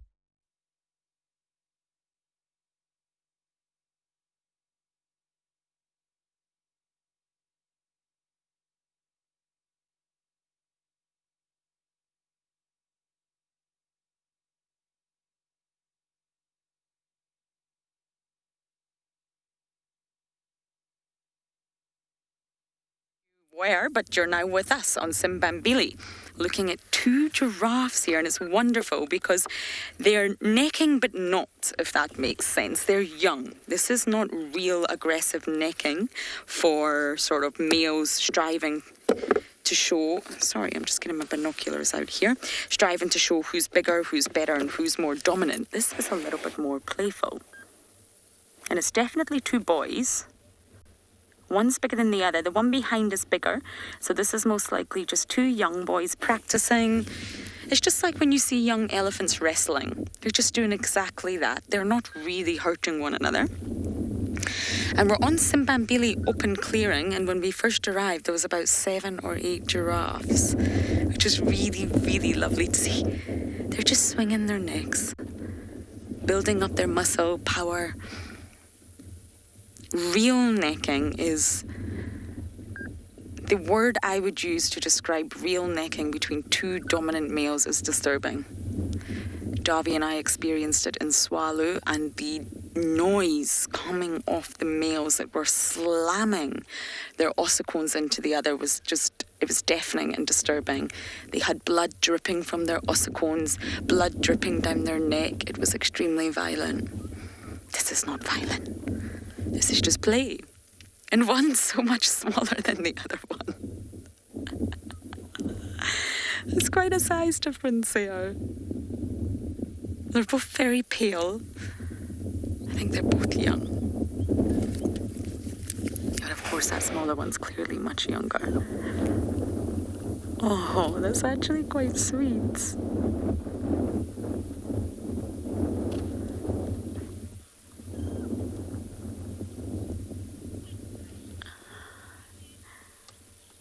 I think we're going to sit and watch this necking play out a little bit longer.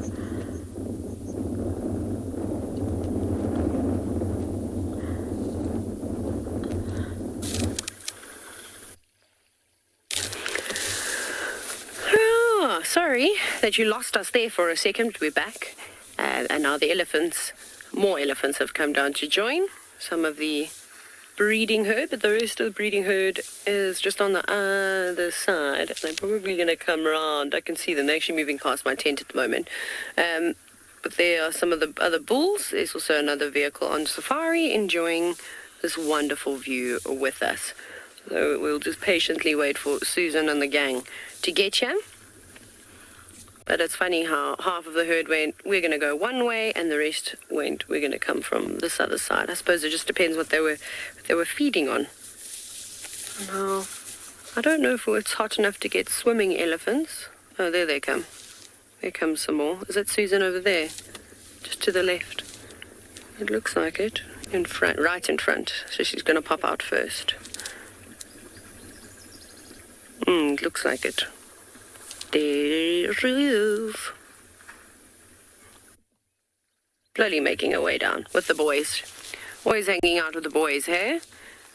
She gets reprimanded so often by the cows. I think she gets tired about hanging around with the main herd and only likes to socialize with the youngsters, with the young calves, which she takes care of. Oh, there looks like there's one female there, one big cow. They're all slowly coming in. Literally, if you look very carefully, you'll just see elephants erupting from every corner now. It's so cool. So up top, actually, what I was referring to is very interesting. Straight above in the distance. So, yeah, you can see those elephants there. Look at that. So there's some more elephants. Well, they've stopped. And they sort of were listening, and one was even smelling. Just kind of seeing, oh, okay, the dam is occupied, right? We don't want it to get too crowded. And see if those are also cows or maybe just some bulls. There's so many elephants everywhere at the moment.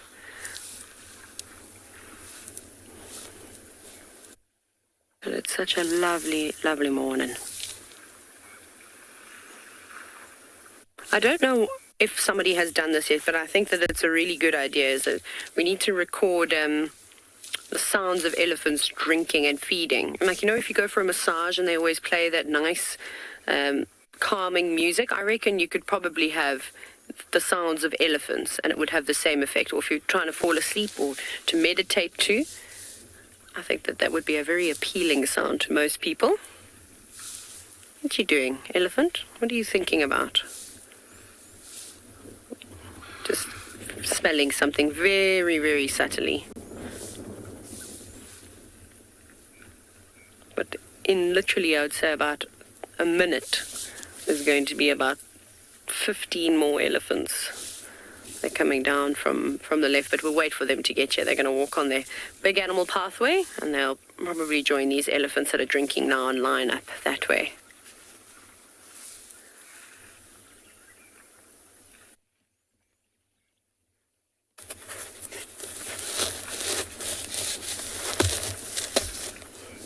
And also here, all the different birdies. Might hear a go-away bird in a minute. There's one that's just landed in the tree above us. So here the ring-necked dove or turtle dove. Yeah, those are definitely bulls. Marching on down. Goodness. You can see how dry it is at the moment. We are so desperate for rain now. Hello, girl. So there's the other herd of elephants has just coming up, and I think they might pass in front of the vehicle.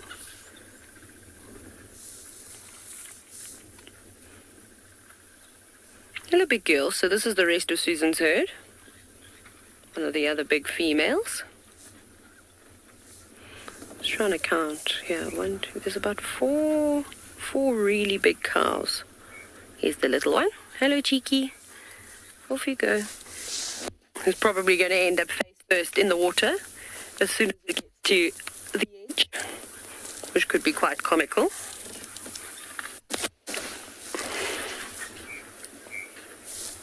So it's much easier if you walk on that pathway that's already been worn flat. Your little feet will get lost in those divots. Little elephants almost walk like they're wearing shoes that are too big for them. The way that they unnecessarily lift their feet up high, but we're just going to stick around and listen to the elephants and, of course, watch them play around in the water.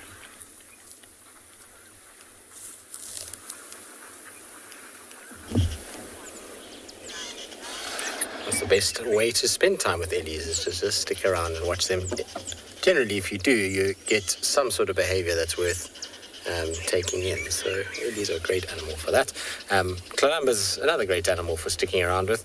She's now positioned herself in a little bit of shade in a thicket. She chased a duiker very briefly, but unfortunately we ended up getting our wheels stuck in an aardvark hole that was non-visible, and so we couldn't follow her, but she eventually then ended up missing and sitting up on the bank now. So she's taking it easy. It is starting to get really warm now, quite hot for a cat to be moving around, so I suspect that she's going to sit here for a little bit. The only problem that she has is there's an annoying squirrel that's shouting at her every 2 minutes, which might trigger her to just stand up and move away from it and find another spot where the squirrels start to leave her alone. You might wonder why she would get irritated with a squirrel out here. There's obviously lots of bird calls and other sounds. Well, the thing about a squirrel alarm calling is that it attracts the attention of others. So it'll attract the attention of other leopards, lions, hyenas, anything that could potentially be quite dangerous to her. So they typically, as a leopard normally is, don't really like to give away their presence. And so they try as hard as they can to when they're resting, to be in places where they don't have to worry about being shouted at and their presence being given away to others. It also means that if any other prey animals potentially had to walk into this area, so Nyala, Impala, anything, they're going to be on edge as soon as they hear those squirrels, and it's going to make her life in terms of hunting far more difficult. So they like to be hidden, and then if something comes along, they're able to deal with it, whether it be predator or prey, and their presence is not really known then. Whereas now, with the squirrels shouting, anybody and everybody that is walking around here will know that there's some sort of disturbance.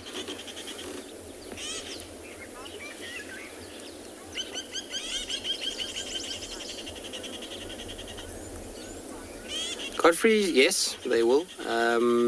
Lions generally dominate those encounters, though. So you'll find a lion will typically, because of its size, chase a leopard off very quickly and take the kill and eat it.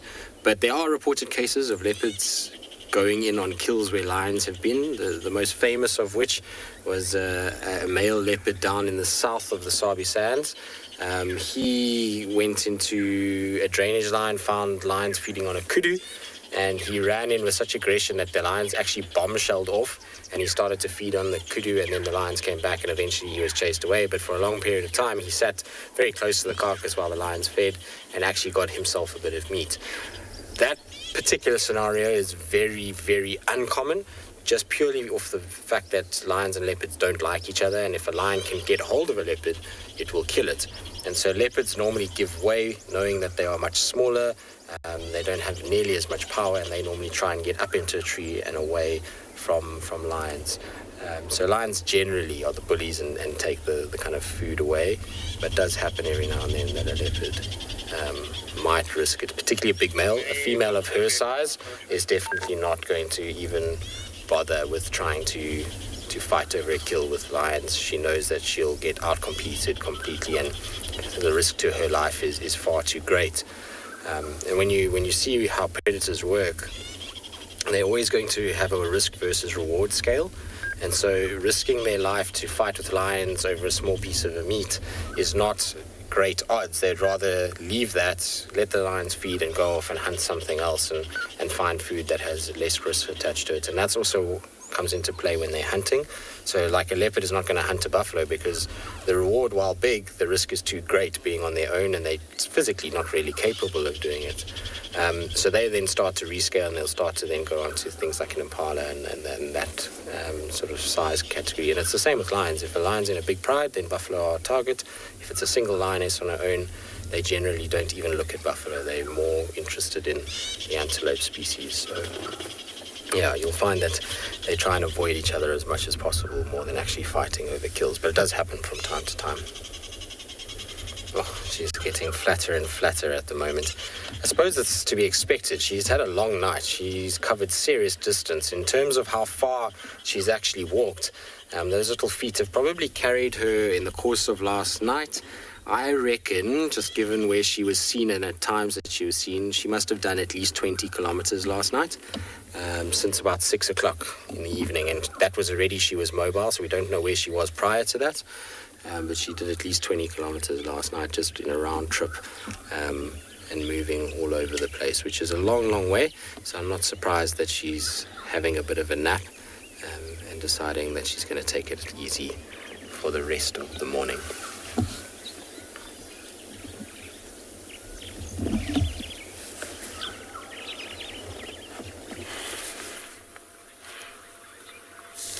I feel like that's what we all want to do, is have a little nap like Tlalamba.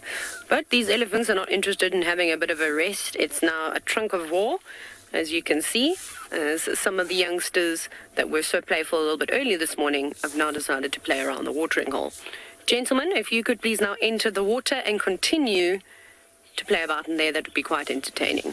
It's always so cool to see them all swimming. I also want to see how deep the water is now. That's actually why I want the elephants to go in. And of course the little one being shaded by all the older and taller elephants, having a drink, probably not getting much into its mouth. Very sweet, but not hot enough for everybody to start spraying themselves with water. There is a bit of a breeze, and there's a slight nip in the air too. Maybe they'll be back a little bit later and have a bit of a swim. I'm surprised even the bulls that have been through here haven't been tempted by the water. And from what we've seen, is an elephant is happiest when it is completely submerged, like little submarines. Well, not little. Oh yeah, I suppose little submarines. Hey, just having little drinks. Those little ones aren't really drinking very well. They're trying their best though. I like how that elephant with the broken tusk is stretching her trunk right out, looking for the nicest water. You just see how much water actually runs out of their mouth. I'd like to know how much water escapes from an elephant's trunk as it tries to push it or to squirt it into its mouth. I'm sure it varies from elephant to elephant, depending on a number of different reasons, of course. Oh, some of them are moving off again. It is always just so fascinating to watch how they socialize around watering holes. So it seems like it's just the one breeding herd, Susan's herd, that's here, with, of course, lots of different bulls, some that have been with them all morning long, and then a couple that have just sort of joined. But it's very, very peaceful. No one's fighting. There was very little communication, just some soft rumbles from some of the bulls. You can see there's one elephant now that has a trunk stretched all the way out, just saying hello, constantly reassuring the bonds between the different family members. I'm silly. I should actually be sitting here jotting down at this moment how many big cows there are, who's got calves, who doesn't have calves, because I would like to understand this herd a little bit better. But I don't have a notebook with me today. That's terrible guiding. You should always have a notebook. I suppose I could make a note on my phone. It's just not the same as writing it down, though. There's definitely one cow in here, though, that I think is going to have a calf soonish.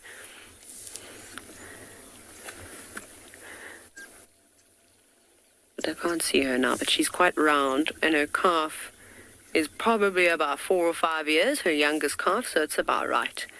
It's sort of normally the interval period. Oh, who's that? I wonder if that is our dear friend. That's a youngster not being allowed to suckle, that very sort of prehistoric scream that you just heard. A couple of little vocalizations coming from some of the youngsters. They're not happy. I literally cannot tell you how thankful I am. I say this all the time, to be able to sit here every day and do this over and over and over. Pridelands has by far given me the best elephant sightings I've ever had in my entire guiding career, 100%. And I used to think my best sightings were on a reserve that I used to work at in the Eastern Cape, and they're still pretty spectacular. But the fact that this is now an open ecosystem and we're seeing so many different herds coming through is so nice. Now, I mean, that elephant on the right-hand side is really biting off a bit more than it can chew. If you think you're going to win that battle, I'm afraid you're not. He's having a real good go, though, at that older bull. He's probably going to be put into his place any minute now. You're going to go tumbling down the side there. Yes, you've got an... Oh, if you bump that little elephant, there's going to be problems too. That's how accidents happen. And when one elephant bull accidentally bumps into a little one, goodness, chaos. Paula, so the elephants pretty much have a similar foot structure to us as humans. So they've got not quite. They're not quite plantigrade. So we are plantigrade and primates are plantigrade, and most insectivores have got a plantigrade foot structure where they walk on the whole length of their foot. Elephants are classified as near ungulates. So it's really cool. Maybe somebody can pull up an interesting... What I might do is I might try and print a picture and then put it in my notebook of a cross-section or a diagram of what an elephant's foot looks like. So essentially they're like sort of walking on their toes, so you can see that they've got their nails there, and then they've got this really thick fatty tissue that lines the sole all the way around of the foot, and then the bone structure doesn't go from the toes flat across the bottom. It actually goes sort of up, higher up in the foot, and then extends vertically. So it goes almost like at a diagonal from where the toes are and then goes up. So they're not quite walking like flat-footed, but elephants have got really round feet like that, and I think it's important because they're so large, firstly, so there's so much weight that needs to be distributed on their feet. Imagine if these animals had hooves like giraffe. It would be very, very awkward for them. So by having a rounder, flatter foot, their weight can disperse, I suppose, over a bigger surface area. And when you see them walking through mud and you see them walking through things like sand, they definitely are more capable of doing that because there's so much more surface area on the base of their foot.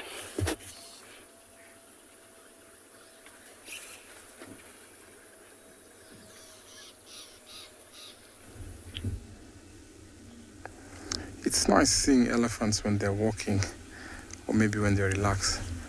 Look at how these wildebeest are walking. This tells you that they're on a mission, and the mission at this time, they're going to find water. Now, because it rained about 3 days ago, so the small pools that were left within the savannah, all of them are already dried up. So they'll either go to a big stream or maybe head down further to the Mara River. Now, this is a very big herd, and when they're walking like this, sometimes in the long grass you don't know what's hiding. Sometimes you see them walking like this, and then all of a sudden there's an ambush, lions waiting in line. So most of them are unaware of predators that are around here, especially at this time when it's about time for them to drink. This is when predators will strike. Now, if there's a water pool or a stream not far from here, then that is one of the vantage points that lions or other predators wait for them. It seems like they're all peaceful, walking in a single file. You can see some calves there. So wildebeest cannot go for long without drinking water. They have to drink on a regular basis. So whenever there's availability of water, they have to take an advantage of that. So if it dries out here, they have to go further where there's water. And one thing that attracts them is the rain. So if it rains back from where these wildebeest are coming from, then they'll definitely head back. Typically, a good behavior or an interesting behavior to watch when this unfolds. Sometimes you see them crossing the river and it rains where they'd come from, and they turn around and walk back. Some people say that these guys don't have brains. How that is true, I don't know. Because when they're walking, and when you look at their physical structure, they say that a wildebeest is actually a montage of different animals. Like, for example, when you look at the horns, they say they look like horns of an immature buffalo. They have a tail of a horse. They have the brain of a housewife. The reason why they say they don't have brain. So if you have a brain of as small as a housefly, then that means you have no brains at all. Then the face looks like a grasshopper. Then on the neck, they have those bands or some stripes, which means like they look like zebras. So that's how they got the name, the montage animal. So when they're walking like this, it's actually interesting to see and watch.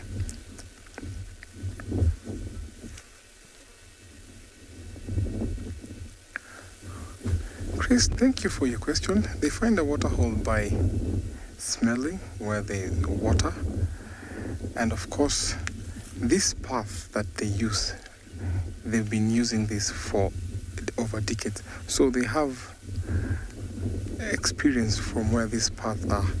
So wildebeest have a gland that they emit on their hooves, which is called a pineal gland, and they use the same routes or routes to follow those paths back and forth, how they migrate. So some of them know where there's water, and of course by smelling of water. You can see zebras leading the line there. Of course, in defense, they have sharp eyes, so they can really tell when there's predators. And then these other guys, the wildebeest, follow. Some of them stop, graze, while others carry on eating. Now, as they keep on walking, we'll follow them slowly, see if they'll be going to a waterhole.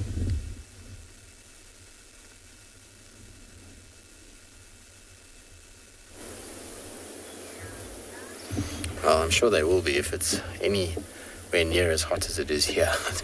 Animals will be looking to go to the waterhole as much as possible.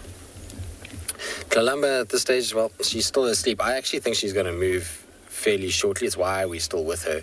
If you look on her right shoulder there, you'll notice that there's sun hitting her shoulder quite hectically on that side. Now that will be heating her up pretty quickly.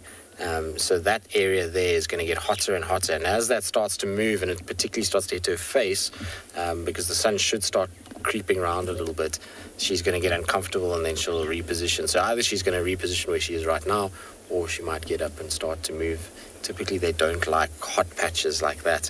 And the sun today has got quite a lot of venom. There we go, you see she's just popped her head up now. When the wind is not blowing, it's very warm in the sun, so I wouldn't be surprised if she just reshuffles or kind of figures out another way to lie down where she doesn't have to worry about the sun so much. But we'll have to just be patient for that, I think. She hasn't quite settled as much. You know when a leopard's really kind of down for the count is when they go sideways like this, and then they don't even twitch their tail. If you see their feet moving and their tail twitching, then you know that they're still kind of getting comfortable. They haven't quite figured it out just yet, but as soon as everything goes completely still and they for a long period of time, then you know that that's it. They're not going to be moving at all for the rest of the day. But she's been still fairly twitchy. She's still biting at flies every now and then, and like what you saw there, pops her head up and grooms, and if the wind blows, she looks around a little bit. So she's still fairly aware of what's going on. But it's been a treat to spend so much time with her of late. She really has been very, very cool from a sightings point of view. We've had her more than probably any of the other leopards, and for longer periods of time. And normally with Kalamba, it's these sightings of fleeting glimpses and can be difficult because of how she moves and where she likes to hang around. Often we get a situation where she's just completely in thickets and it's hard to be able to follow her. So it's been so nice of late just to spend long periods of time with her and enjoy her company. Well, we'll see if she gets going. We'll be patient. It's a 50-50 at this stage as to whether she's going to move or just stay sleeping.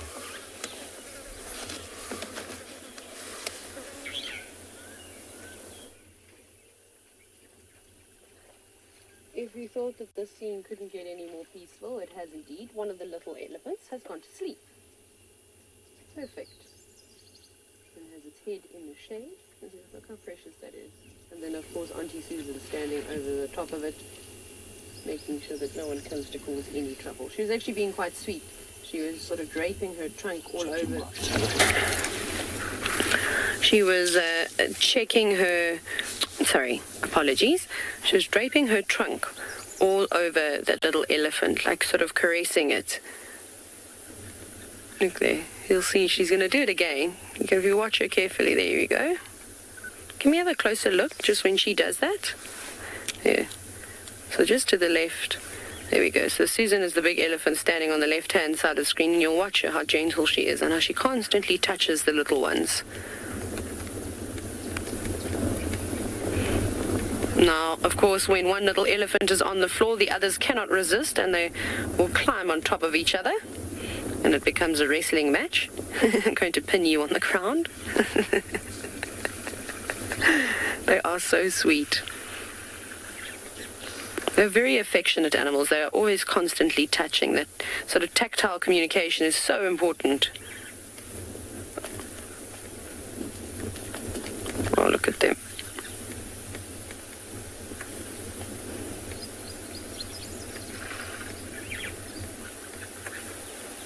Let's see if they're going to get up and start pushing and shoving. No, give me a chance to stand up on my little weary legs. Hasn't quite worked out the easiest way to get up just yet. Of course, now like that little one that's in front has got a bit of a spring in its step. Careful you don't slip in that water. It's muddy there.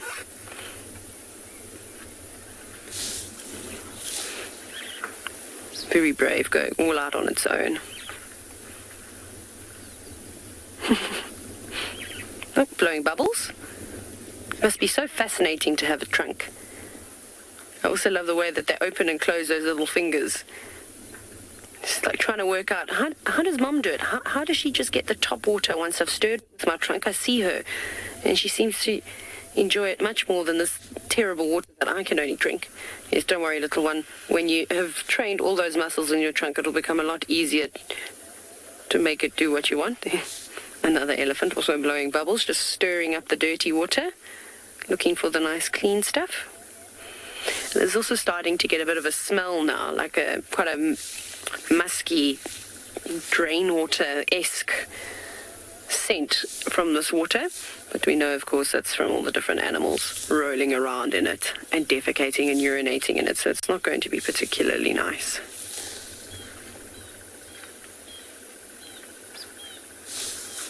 I think they'll just spend a little bit of time here, and then they'll eventually move off. You can see some of them have already, some of the bulls have grown bored, except that one that seems to be investigating everybody. Go over and say hello to everybody.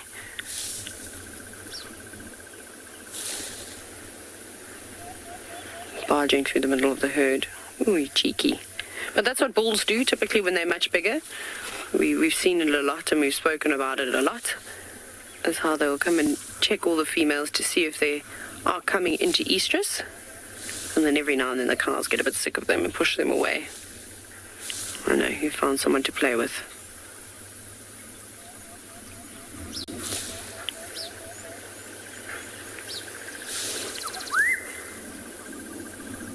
Yeah, the beautiful black-headed oriole that's just calling in the distance. It's sort of very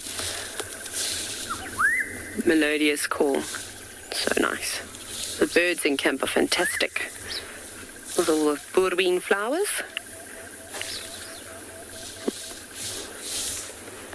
Very pretty. Maybe they're not going to go too far. Maybe they'll just stay and have a siesta under some of the trees around camp. It would be nice to have a bit of a nap with the giants. I mean, I physically won't join them underneath a tree. That would be ridiculous. But it would be quite nice to just sit out and enjoy the sun, get some vitamin D, and watch the elephants.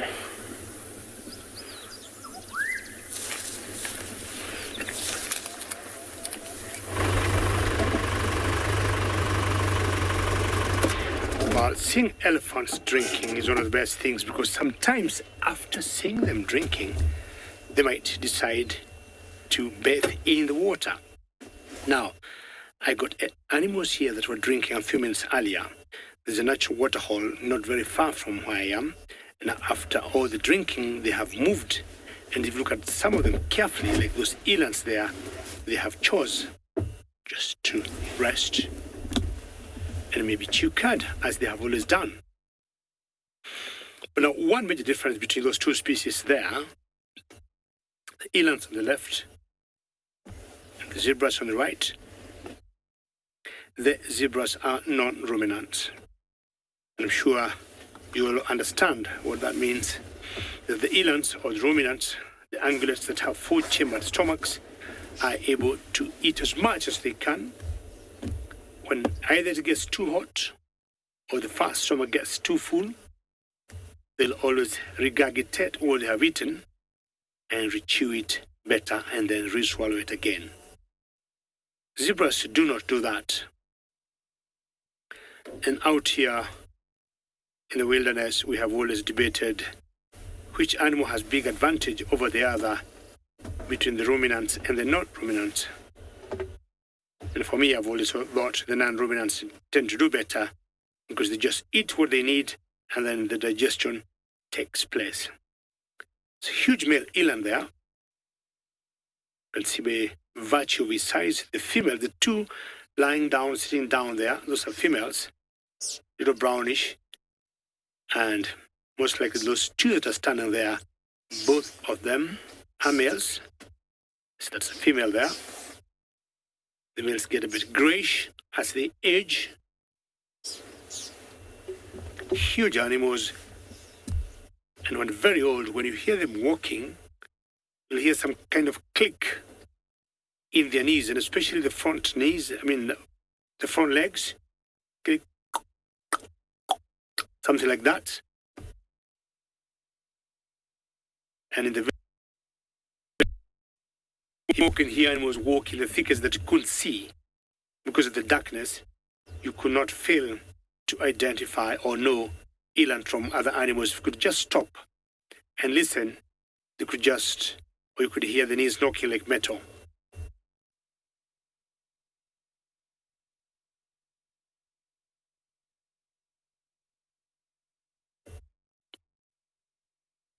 They normally have huge dewlaps. If you look below the neck, especially on that male, you can see a huge mass hanging below its neck.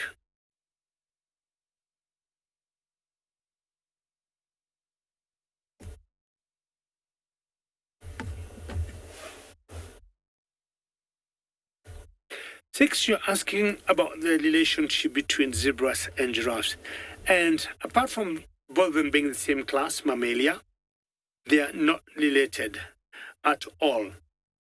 And you notice the giraffes, from the colors, from the behaviors, from the sizes, they are not anywhere closely related. If you look at giraffes here in Africa, I would say their closest relatives would be the okapis. Okapis are certain animals that are like half zebra, half giraffe. You'll always see them in a country called DRC Congo, the Democratic Republic of Congo. And zebras, to me, would say they are slightly related to the donkeys, but more so to the horses. These are the common zebra, the bachelor zebras. And in Kenya, we've got another species of zebras that we call the gravy zebra, which is more similar to the horse, whereas these ones here are more similar to the donkey.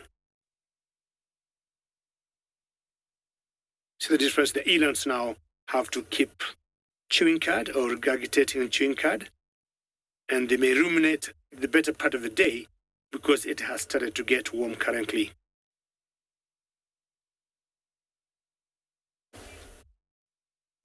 I want to hang around the waterhole behind me that I was talking about and chance and wait to see if these animals may come to have a drink as you're taken to another location.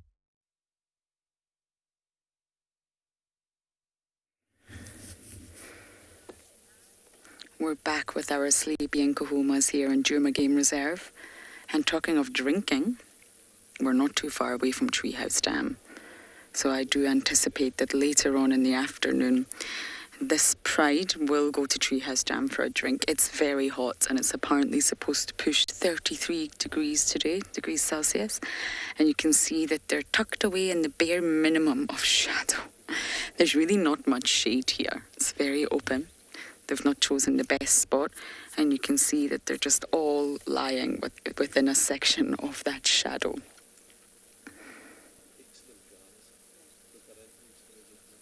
And most likely, as someone asked me earlier on, they're going to sleep all day.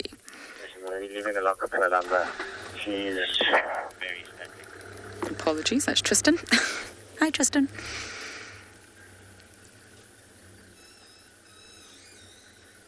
So yes, they're probably going to sleep all day, and only when it starts to get cooler will they wake up a little bit. They'll go through the whole procedure of wakening up one by one, grooming themselves, grooming each other. Then it's toilet time, and then slowly they'll begin their, well, movement into the night.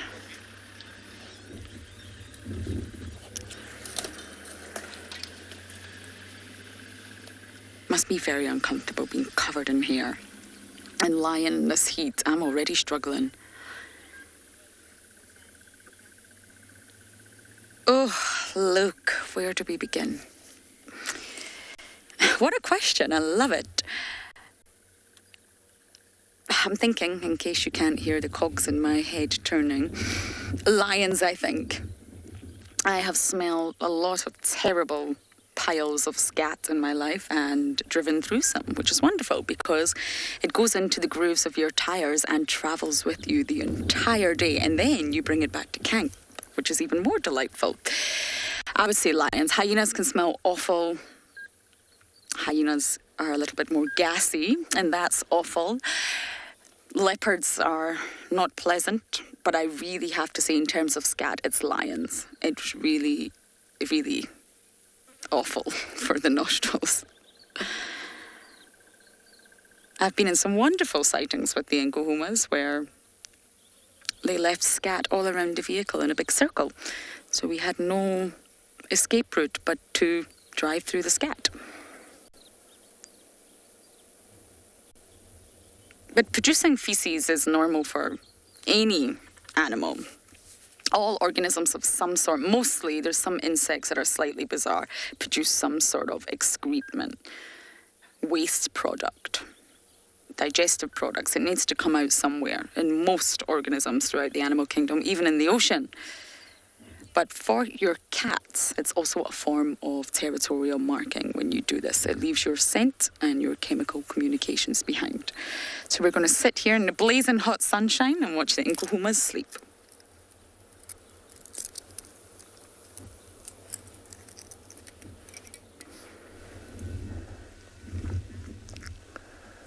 So the lions maybe will wake up at around evening time.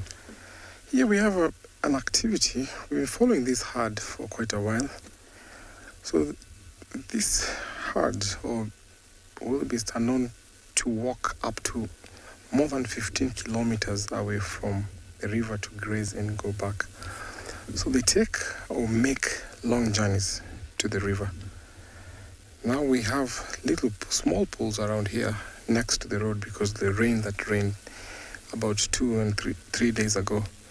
So they've taken advantage. But with this big mass concentrating in this area, the small pools get dry. So these herds are heading to the marsh and later on to the river. Now look at how the road blocked with wildebeest. So not quite sure how much longer I'm going to wait until these herds move away from the road. But it's so exciting to see this because when you come here in the Maasai Mara, in about a month and a half from now, you'll totally not see a single zebra or wildebeest. This place will already been deserted. So when they're around here, we take that advantage and get to enjoy this kind of sighting. How beautiful is this? You get to see zebras and wildebeest all mixed together, grazing and walking all the way to the river. So this time, lions or predators get a feast. And because sometimes they come across carcasses,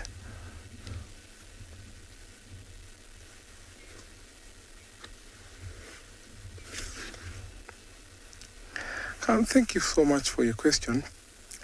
So zebras and wildebeest coexist because there's safety, and also they take advantage of the browsing, how they graze and the grazing level.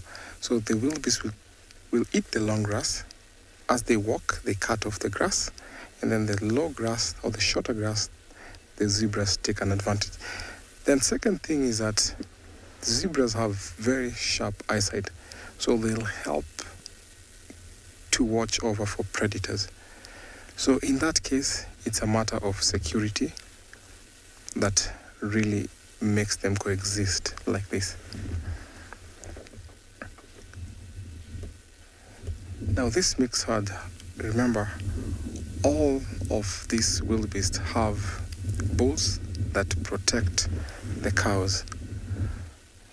When they congregate in big numbers, then sometimes they split, each male protecting a bunch of females together. Now we're going to follow them and see how far they'll end up.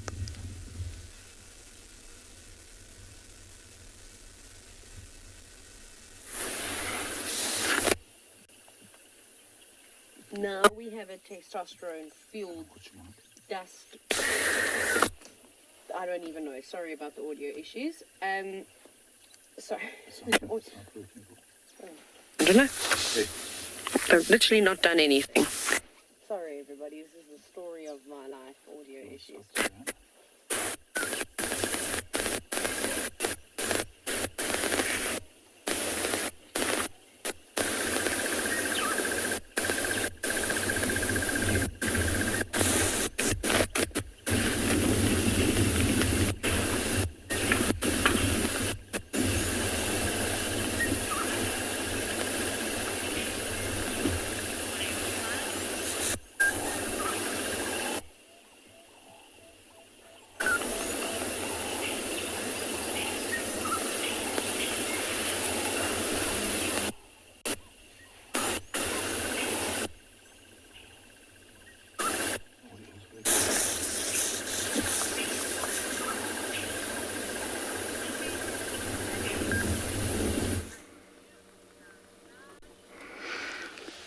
Not much movement for our cats, I'm afraid.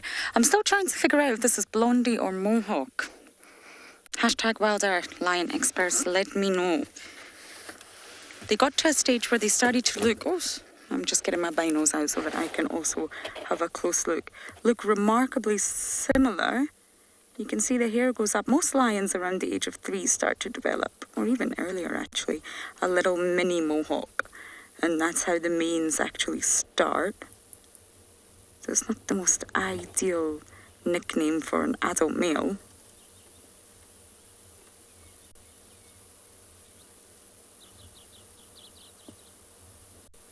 I wonder if we can just take a look at his tummy nails, the lower end of his tummy. It looks like it's sitting quite strangely.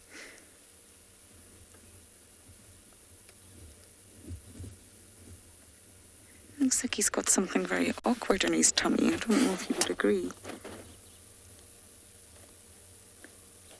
Normally when a lion's full, which he looks, it just bulges out like a big balloon. This looks rather odd.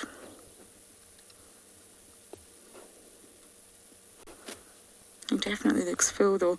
I think whatever the lioness he's killed, he managed to steal for himself.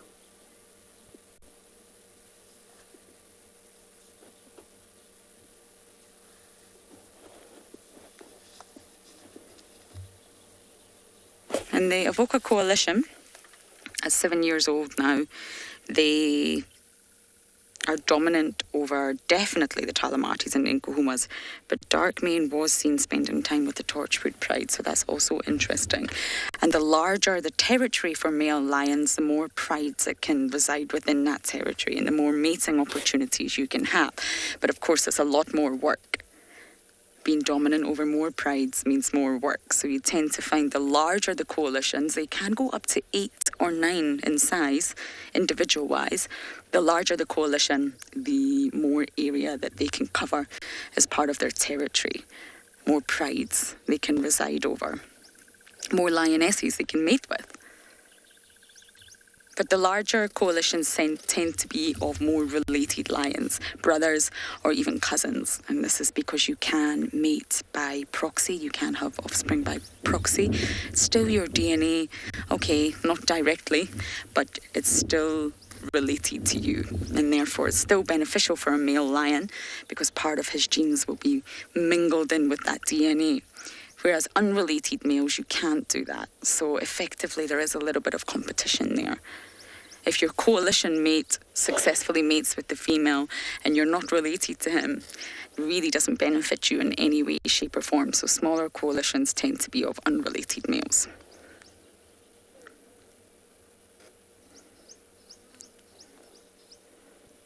Does anyone agree that his tummy looks a bit awkward? Or maybe it's just the way he's lying. Okay, I don't think we're going to get any movement out of these sleepy cats for a bit, but we're still going to sit here and enjoy.